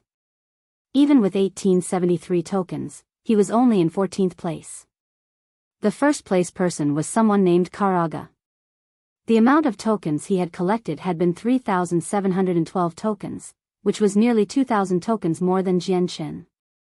The second place person was a person Czar who had collected 2,700 tokens, another unfamiliar name. The third place winner was Ka Zhafei with 2,500 tokens. The fourth place person had a strange name. He had only had the name Ju, and had 2,300 tokens. Fifth place was a familiar name. It was Qin Ji who had amassed 2,100 tokens. Sixth place was Dugu Feng with 2030 tokens. Seventh place was Tian Muling with 1965 tokens. Eighth place was Huang Luan with 1964 tokens. Ninth place was an unfamiliar person named Bali Tong with 1952 tokens. The 10th place person was a person named Zhuge Xiaoxian with 1931 tokens. The next 3 names were also unfamiliar. It was only until 14th place that Jianchen had seen his name. Under him were Mingdong and Senior An with 1,500 tokens each. The following men after them all had a small amount of tokens. The very last place person had around 300 tokens. This ranking list caused Jianchen to be silent for a long while. While he knew that this survival competition would have more than just the 5 experts, he didn't think that so many hidden experts would exist. For him to suddenly see an expert like the one who collected almost 3,000 tokens in this competition, it had truly shocked him. "I wonder how strong they are," Jianchen muttered. Although he was 14th place on the rankings, it was not an accurate testament of his strength. Jian-Shen, who is this Karaga? I've never heard of his name, but he was able to collect so many tokens, he must be extremely strong then. Signorin spoke with narrowed eyes. Jian-Shen shook his head, I don't know either. It seems that we were too narrow-minded. With the continent so large and filled with so many experts, the amount of experts in the gathering of the mercenaries should be large as well. Yes, that's right. In 3 days the finals will start. By then, we'll be able to see just how strong they are. This one is sure that the 3 men with Radiant Saint Force are among the top 10. Signorin spoke cautiously. After talking for some time, Signorin left the area, which allowed Jian-Shen to continue to research the Heaven's stolen fortune. The Heaven tier battle skill was unmistakably deep, and even with Jian-Shen's strength, he had barely got past the introduction. He had only a small grasp of the fundamentals, but he was still able to manage to barely increase his strength by 3 times. Though, it was still extremely hard to control, he absolutely needed to master this battle skill as quick as possible so he could use it. The Heaven's stolen fortune had a total of 8 layers. The first layer was nothing more than an introduction, and after the first layer, the person would be able to multiply their strength by 3 times. The second layer would allow them to multiply it by 4, and the third layer would allow them to multiply it by 5. By the 8th layer, it would be possible to increase one's strength 10 times. While the Heaven's stolen fortune was quite terrifying, the amount of energy used was immense. Increasing one's strength would use an equivalent amount of energy. While a person's strength could suddenly skyrocket, the amount of energy lost would skyrocket as well. Jian-Shen meticulously studied the Heaven tier battle skill along with Ming Dong. Only Qin Shao would occasionally play around with them, but not once had they seen the Grand Elder afterward. Today, 2 white-robed elders along with 2 middle-aged men with dark expression walked into the inn where Jian-Shen was. Arriving at the 3rd floor where Jian-Shen's room was, one of them placed his leg on the door before ruthlessly kicking it open. Sitting on his bed with the Heaven tier battle skill out, Jian-Shen slowly opened his eyes before staring at the dangerous looks on the 2 elders' faces. He had long since felt them come in. The 2 elders looked at Jian-Shen dangerously as one person asked, "Are you Jian-Shen?" Jian-Shen didn't have any fear as he responded, "Correct, I am Jian-Shen, what may I call the 2 elders?" "We are from the Jetta clan. You may call us the 3rd and 4th elders." One of the elders spoke.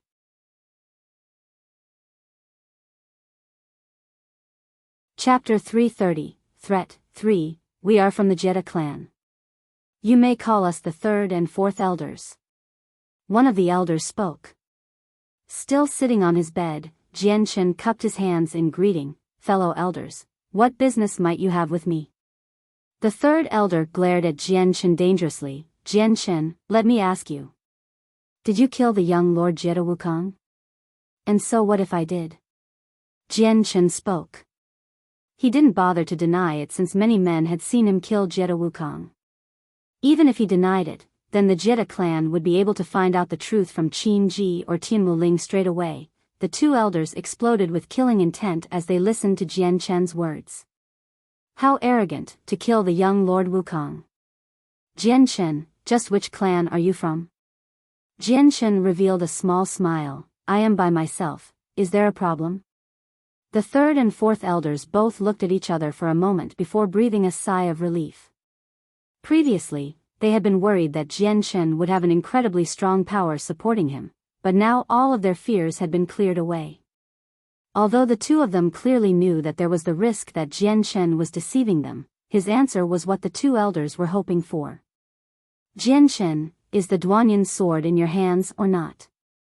The 4th elder gave a heavy stare toward Jian-Shen. Duanyin sword? Could that be the ruler armament in Jetta Wukong's hands?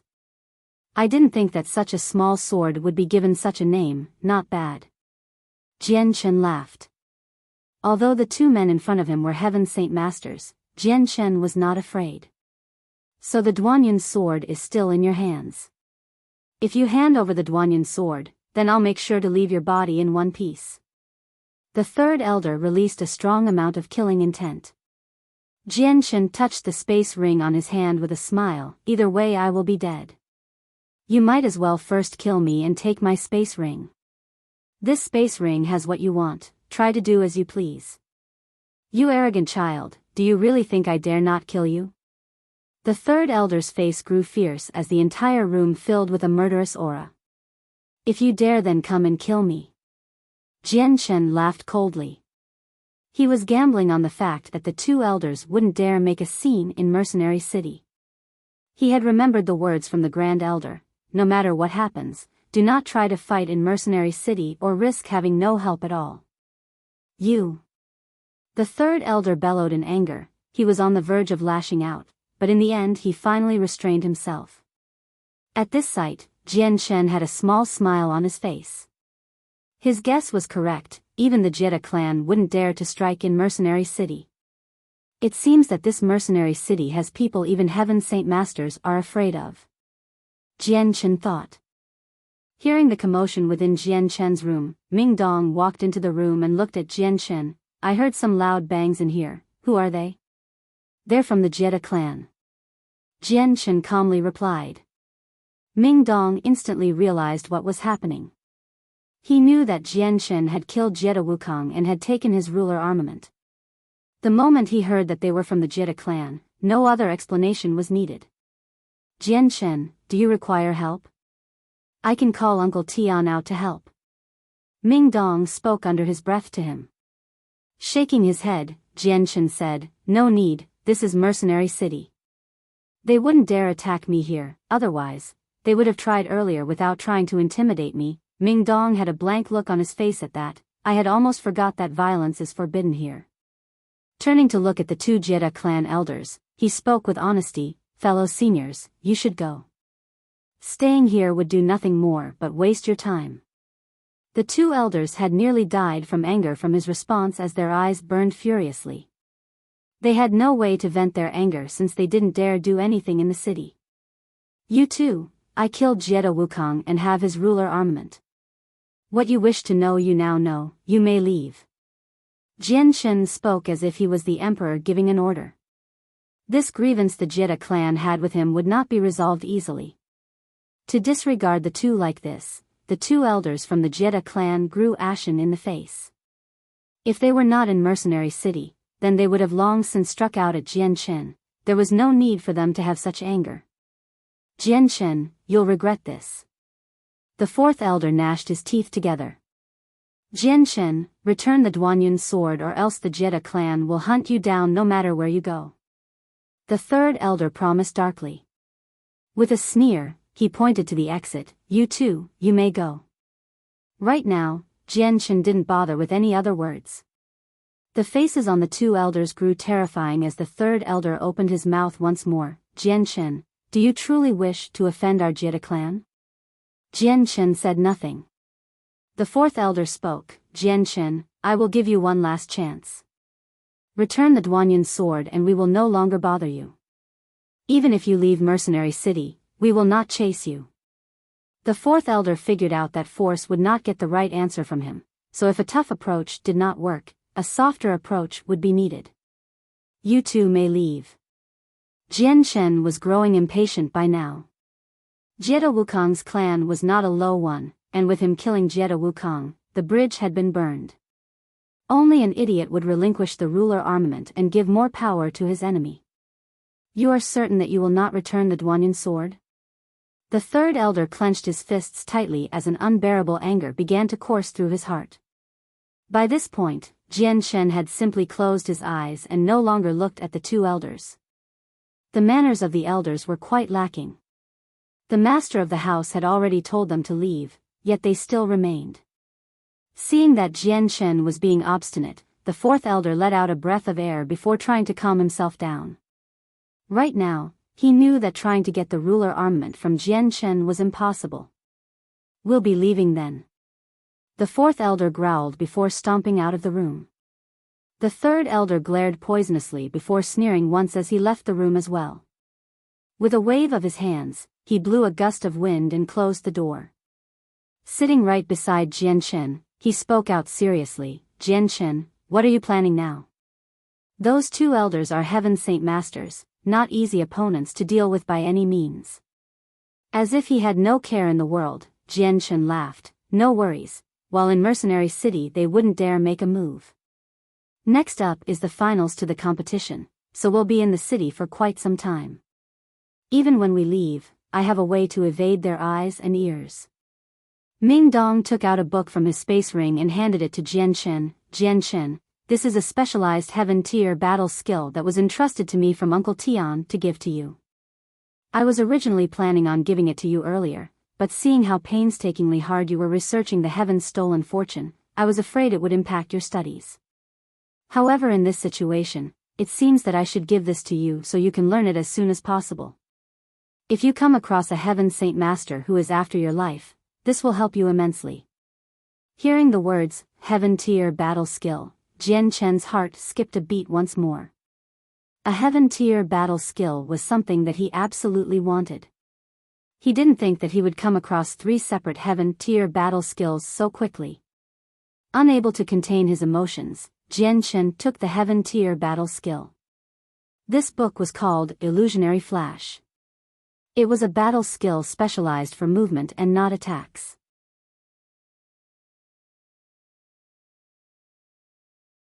Chapter 331, The 10 Best Practitioners Taking the Illusionary Flash Book. Jian's heart couldn't help but tremble with emotions. This battle skill was a speed-based one. It was quite different from the profound steps written in the Azulate Sword Law. That one was focused more on walking for use in combat, and while it was able to increase his speed, against a wind-attributed expert, he would surely lose. This illusionary flash increased the speed of a person's run in a linear direction. While it lacked the flexibility of the profound steps in the Azulate Sword Laws, it could beat a wind-attributed cultivator in linear movement, which was what Jian wanted.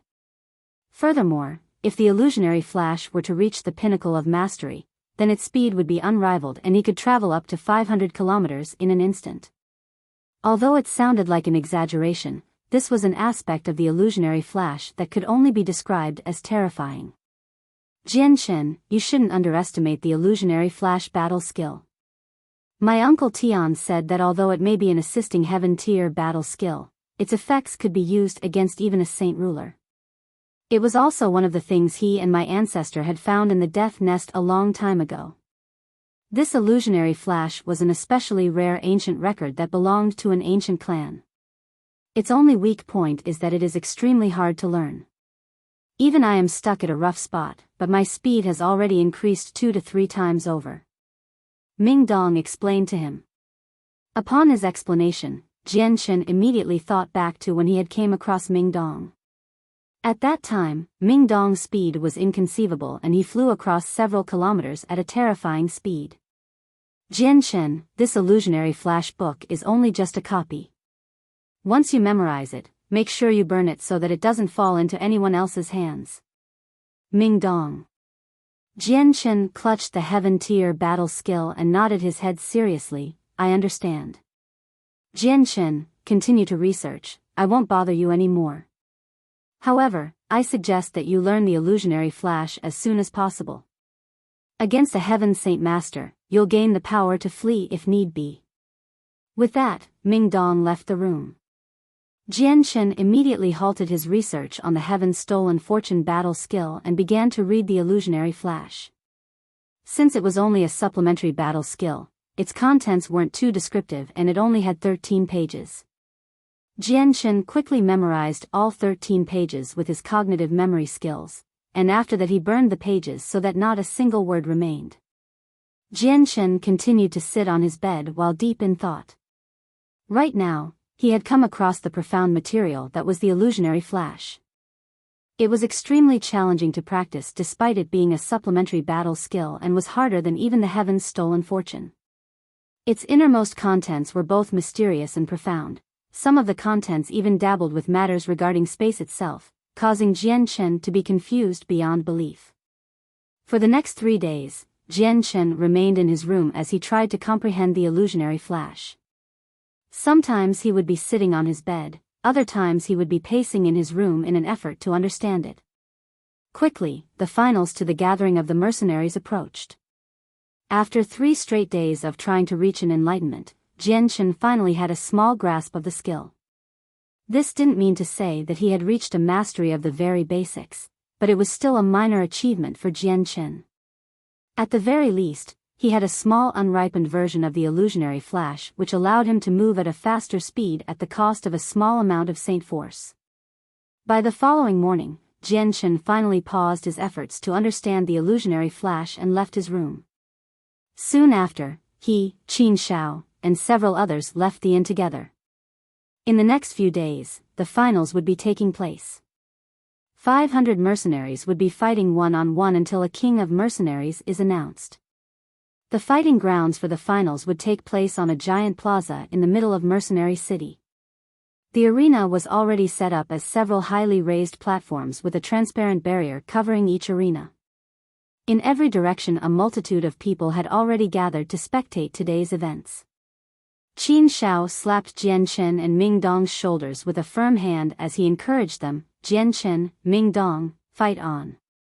Although he only spoke these 6 words, they were all that the 2 others needed to hear. With a smile, Jian Chen replied, "Don't worry, I will fight to my final breath. While I can't guarantee being number 1, I am sure I can reach into the top 10 without a problem." Afterward, Jian Chen, Ming Dong and Seniorin split up from Qin Shao and the rest of the group before identifying themselves as competitors. They crossed a space gate into a barrier-protected region which was an isolated area that protected the competitors from the spectators while still allowing them to see the outside world. Even the arenas themselves were protected with a frail-looking but incredibly strong barrier that sealed up the insides completely.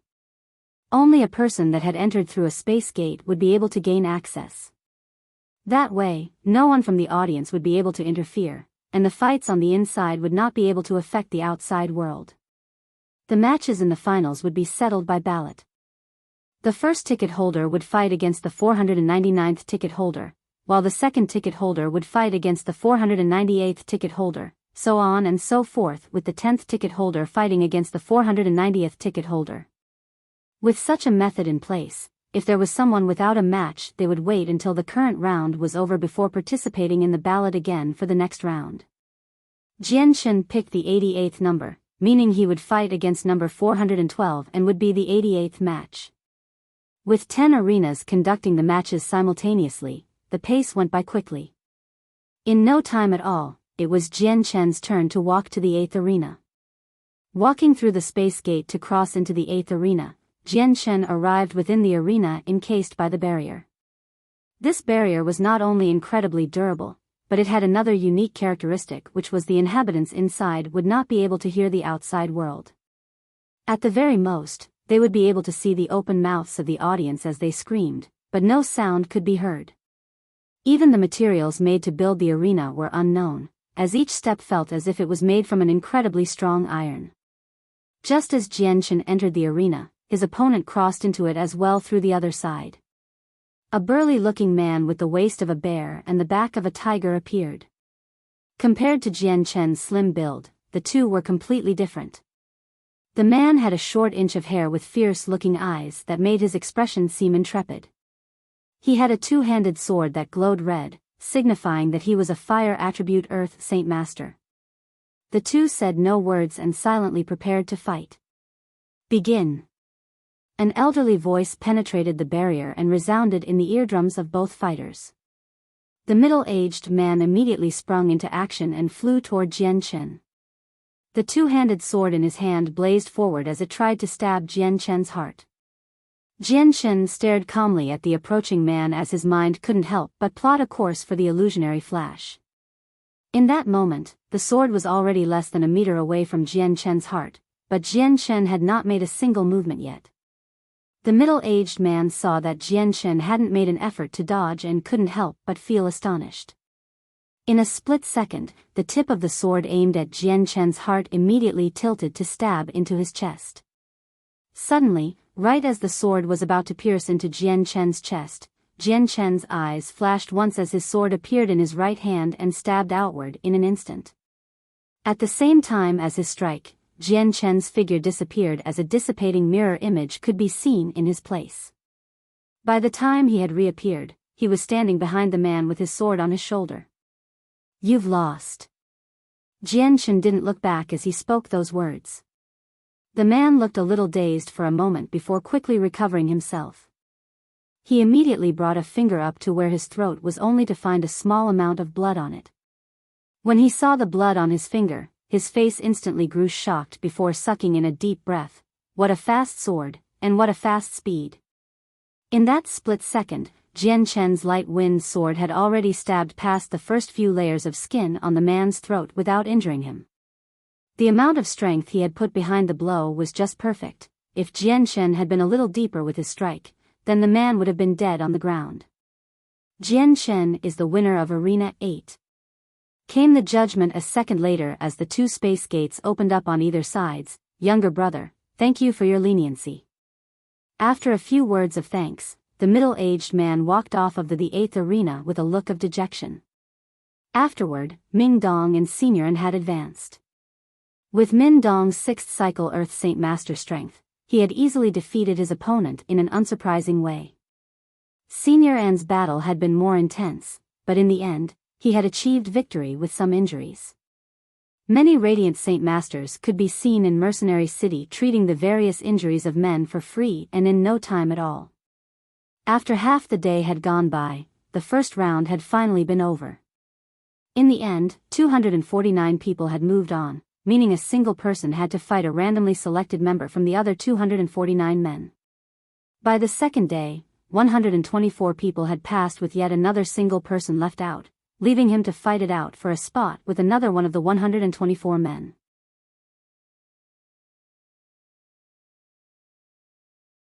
Chapter 332, The 10 Best Practitioners, 2. By the fourth day of the competition, most of the 500 men had been quickly eliminated so that only 31 men remained. Senior An had been eliminated in the earlier round, leaving Jian Chen and Ming Dong. At the same time, De Gufeng, Tian Muling, and Huang Wan were all still in it. By this point, everyone within the top 31 were not weak at all. Their strength was plenty, their experiences ample, and each had a battle skill to complement them. The identities of the 3 Radiant Saint Force cultivators had long since been revealed and they had been put on close watch by Jian Chen. Unfortunately, the opponents all 3 men fought weren't very strong, so the amount of strength they displayed had only been the tip of the iceberg. Aside from them, there was only one other competitor that had caught Jian Chen's eye, the one named Zhu. Reaching the 4th-ranked spot, she was a high-ranking woman with a black robe and a dagger-like weapon. Not only that, but she was a wind attribute cultivator, meaning her speed was incredibly fast. From her appearance, she looked to be around 25 or 26 years old, but there was no definite proof of her age. Although her appearance was not yet beautiful enough to cause nations to fight over her, she could not be said to be ugly either. She was pretty in appearance, and her natural disposition was far beyond what Tian Muling could boast of, meaning not a single man could dare ignore it. Her eyes, however, had a bone-chilling stare that could freeze the spirits themselves as a terrifying expression adorned her face constantly as if to hide the killing aura emanating from her. Every single one of her opponents had not been able to survive and died by getting struck through the heart each time. Her speed with the dagger was comparable to only Jian Chen's sword speed. That night, Jian Chen spent time by himself in his room to study the illusionary flash. Tomorrow morning would establish the top 16, and by then, the top 10 would be established. Experts within the Tianyuan continent were like clouds, there was simply no shortage of outstanding civilians. Although Jian Chen had only heard of the 5 experts during his time collecting the tokens, they were not the only experts in the competition.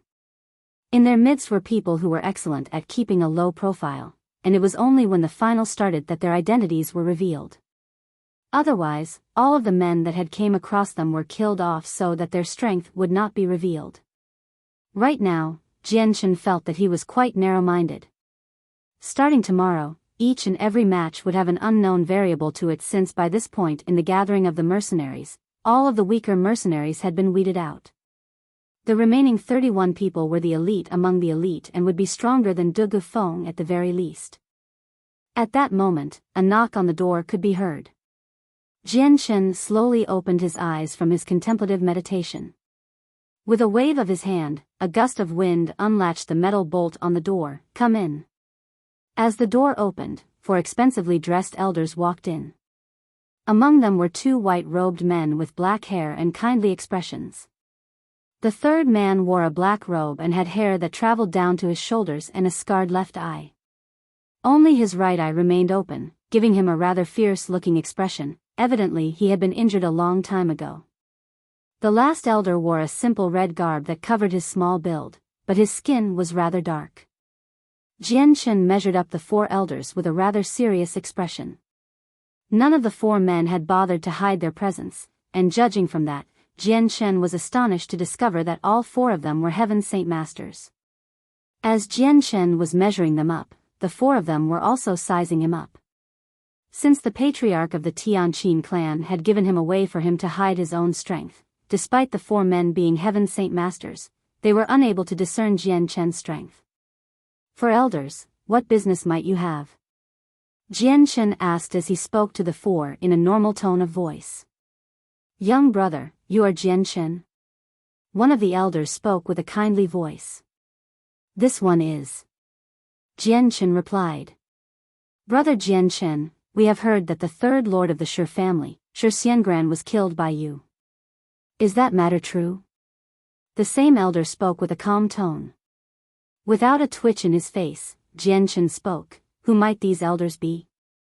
With a laugh, the elder began to stroke at his long beard. "Others have called us 4 as the 4 brothers of the Kai family. Presently, we serve as the Shi family's handlers of the law." Then, the elder briefly stopped talking for a moment before saying once again, "Brother Jian, we have already investigated the matter, but we bear no malice toward you. We merely hope that Brother Jian will return the seal of Treasure Mountain. That cannot be permitted to fall into an outsider's hand. If it remains with you, it will only bring you trouble." Elder brother speaks correct. The one-eyed person spoke without a single hint of emotion. "The seal of Treasure Mountain is an heirloom of the Shi family that came to be after a special refinement method. Only those of the Shi family will be able to wield its power. To you, the seal of Treasure Mountain will be an useless piece of iron that you cannot use."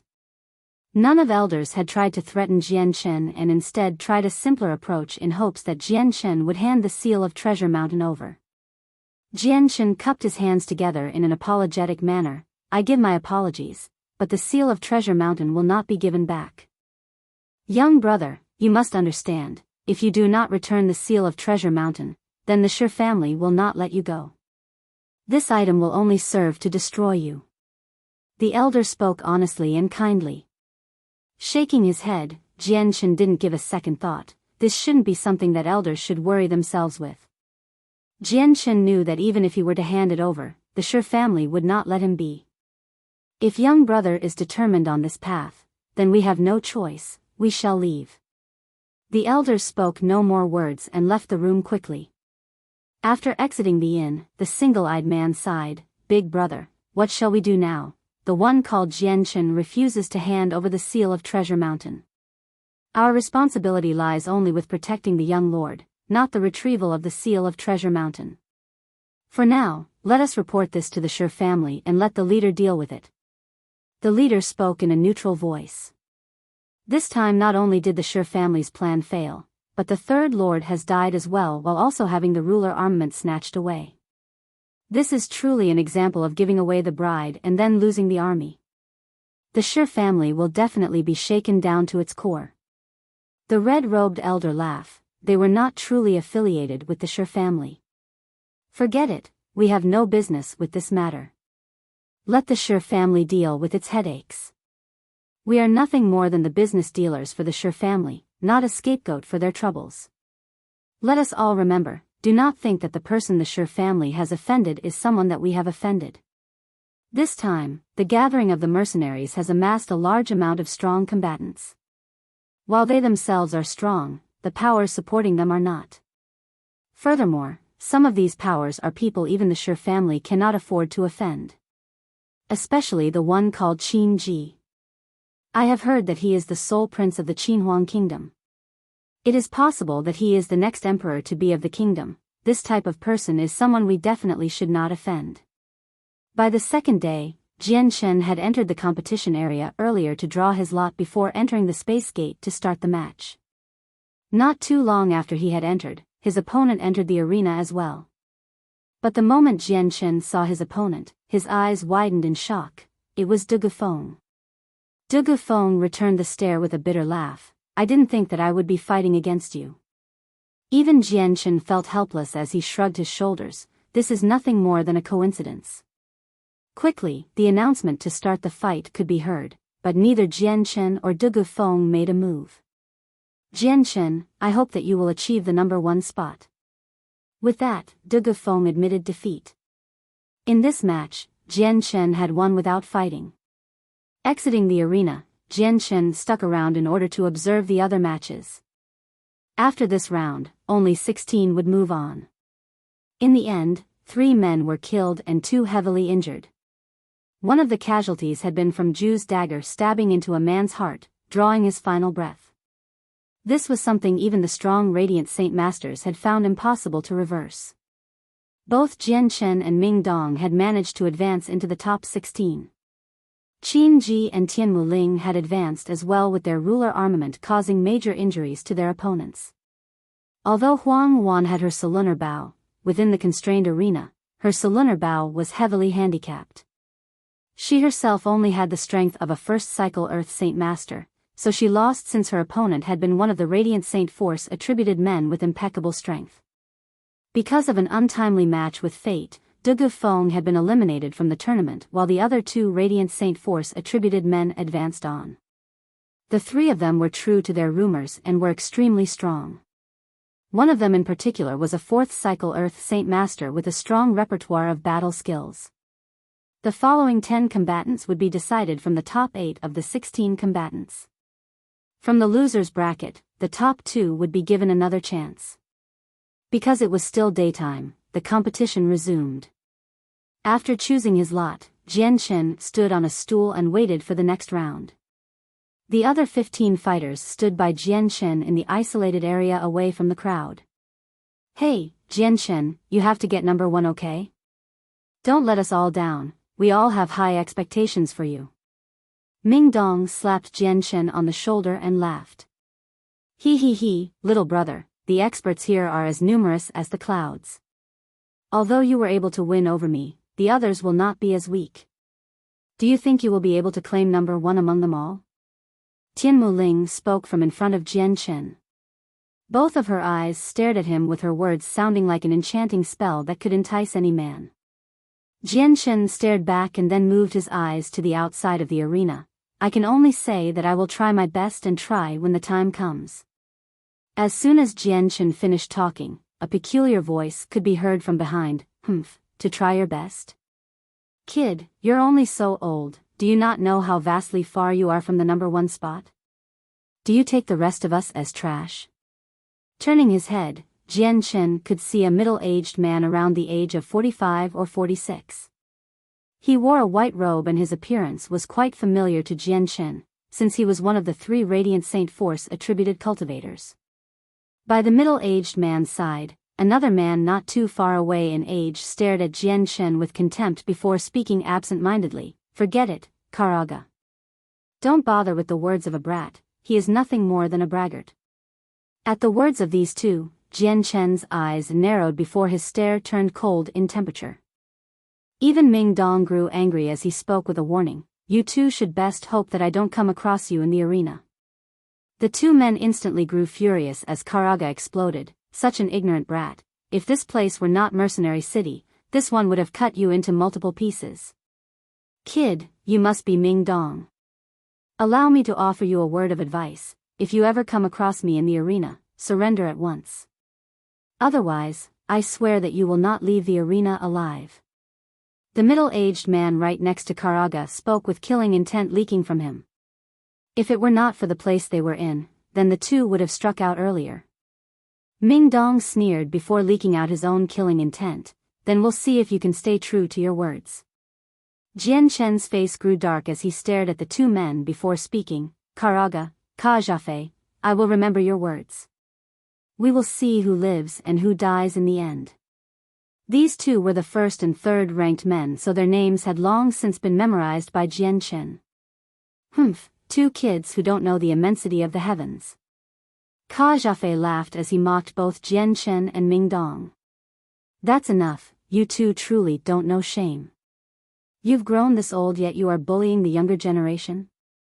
I feel as if I must feel shame in your place.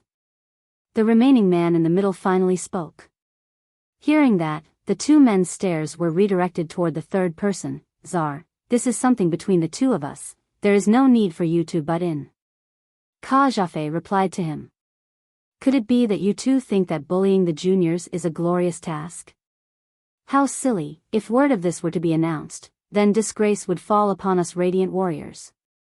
Tsar's words were like ice. Enough. Karaga stared at Tsar with a look of embarrassment. Tsar, don't forget your place. Just what side do you belong to if you side with an outsider? Tsar sneered, don't give such a preposterous argument, I am helping no outsider. I only cannot approve of you two. You two bring shame to us radiant warriors. You, Karaga and Ka Zhafei both growled as they trembled in anger, but no words escaped from their mouths. At that moment, the barrier suddenly changed color before disappearing rapidly.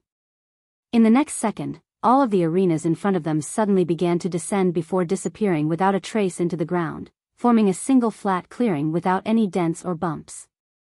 Jian Chen was shocked by this sudden development. He hadn't thought that the mercenary city would be capable of such a mysterious event.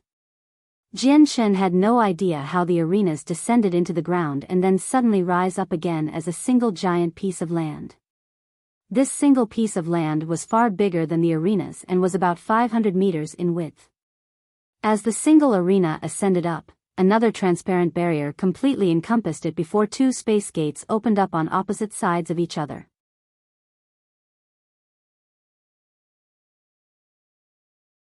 Chapter 333, The 10 Great Practitioners. 3. Will the competitors step inside the arena? An elderly voice called out from a mysterious location. Jian Chen looked at the number 3 in his hand. He was to be the third match. Today was the day the top 10 people would be decided, thus, the way the competition would continue would be different. 10 matches would not happen at the same time, instead, it would be one match at a time.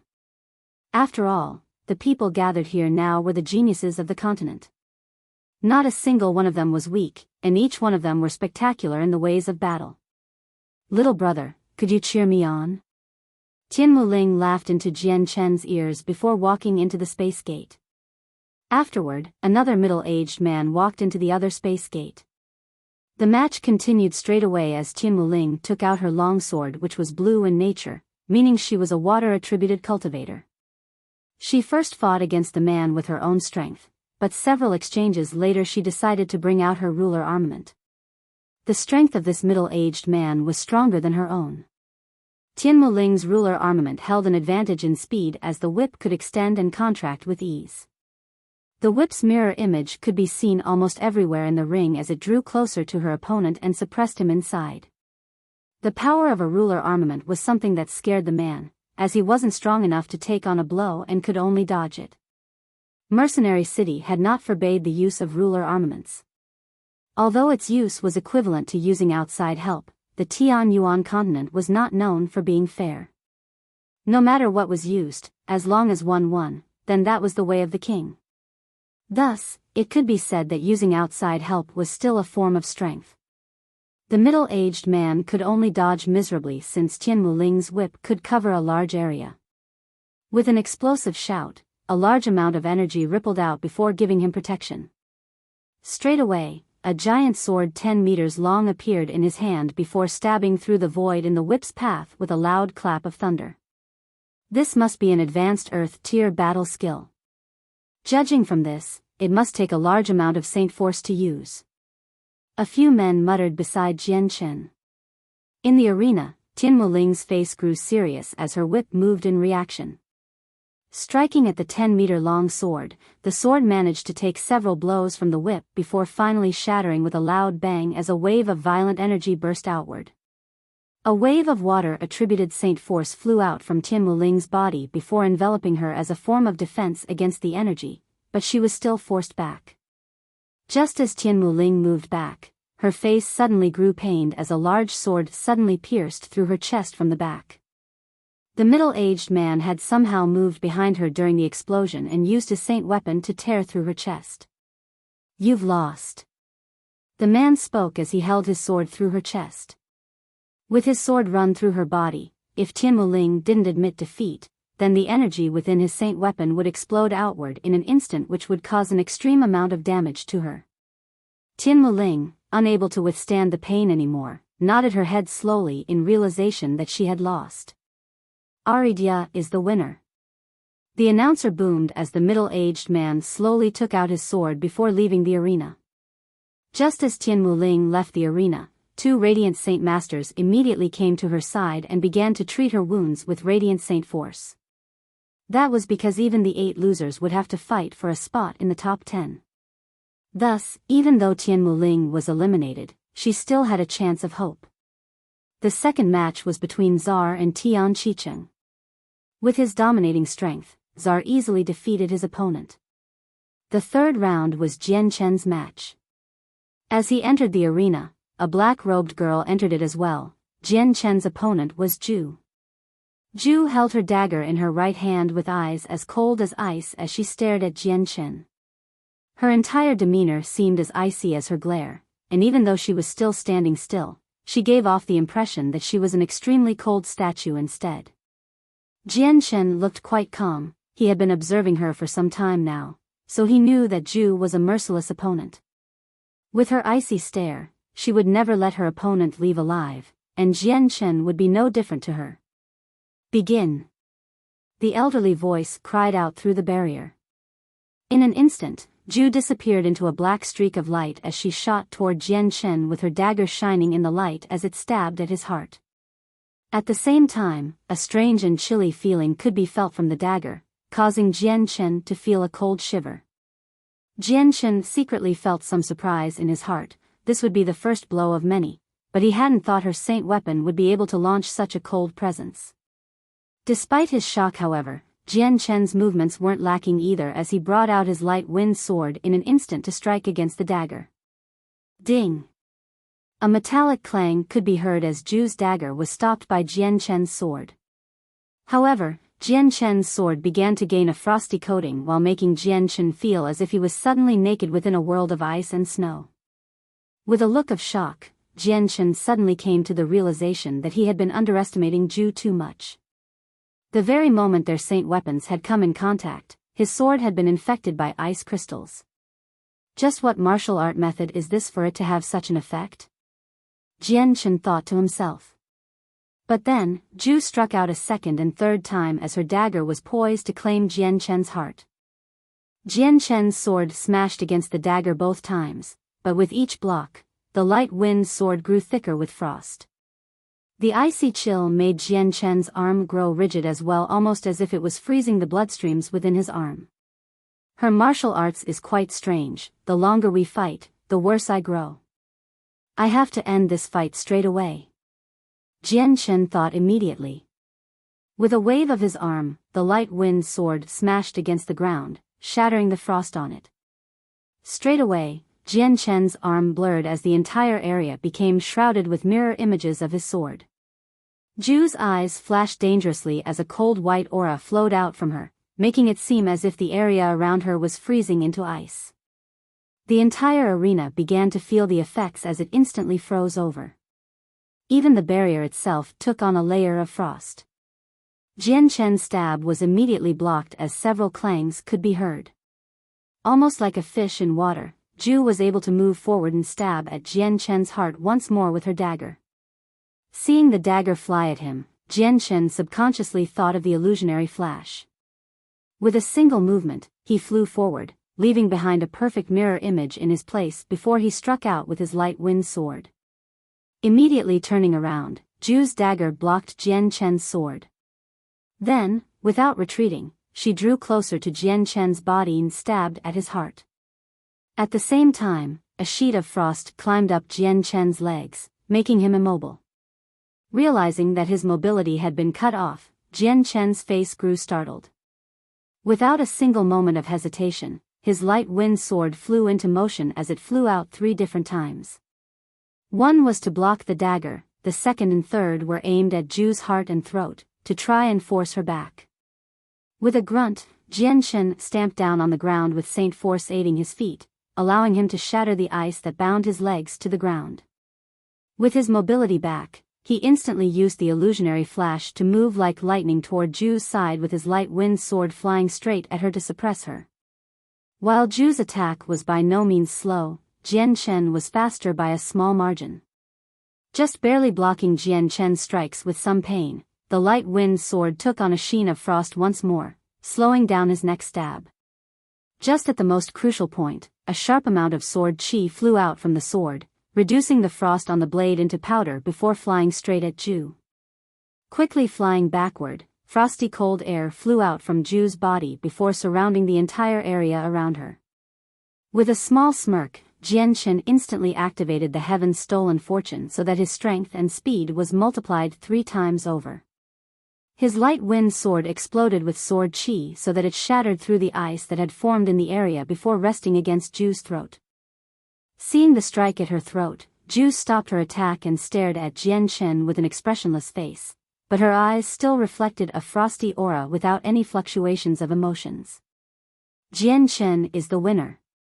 A loud voice called out as 2 space gates flew up on both sides of the arena. As his light wind sword disappeared, he began to walk out without speaking a single word. Ju turned to leave as well without another word. Jian Chen, good job. Ming cried out in excitement as he walked over to greet him.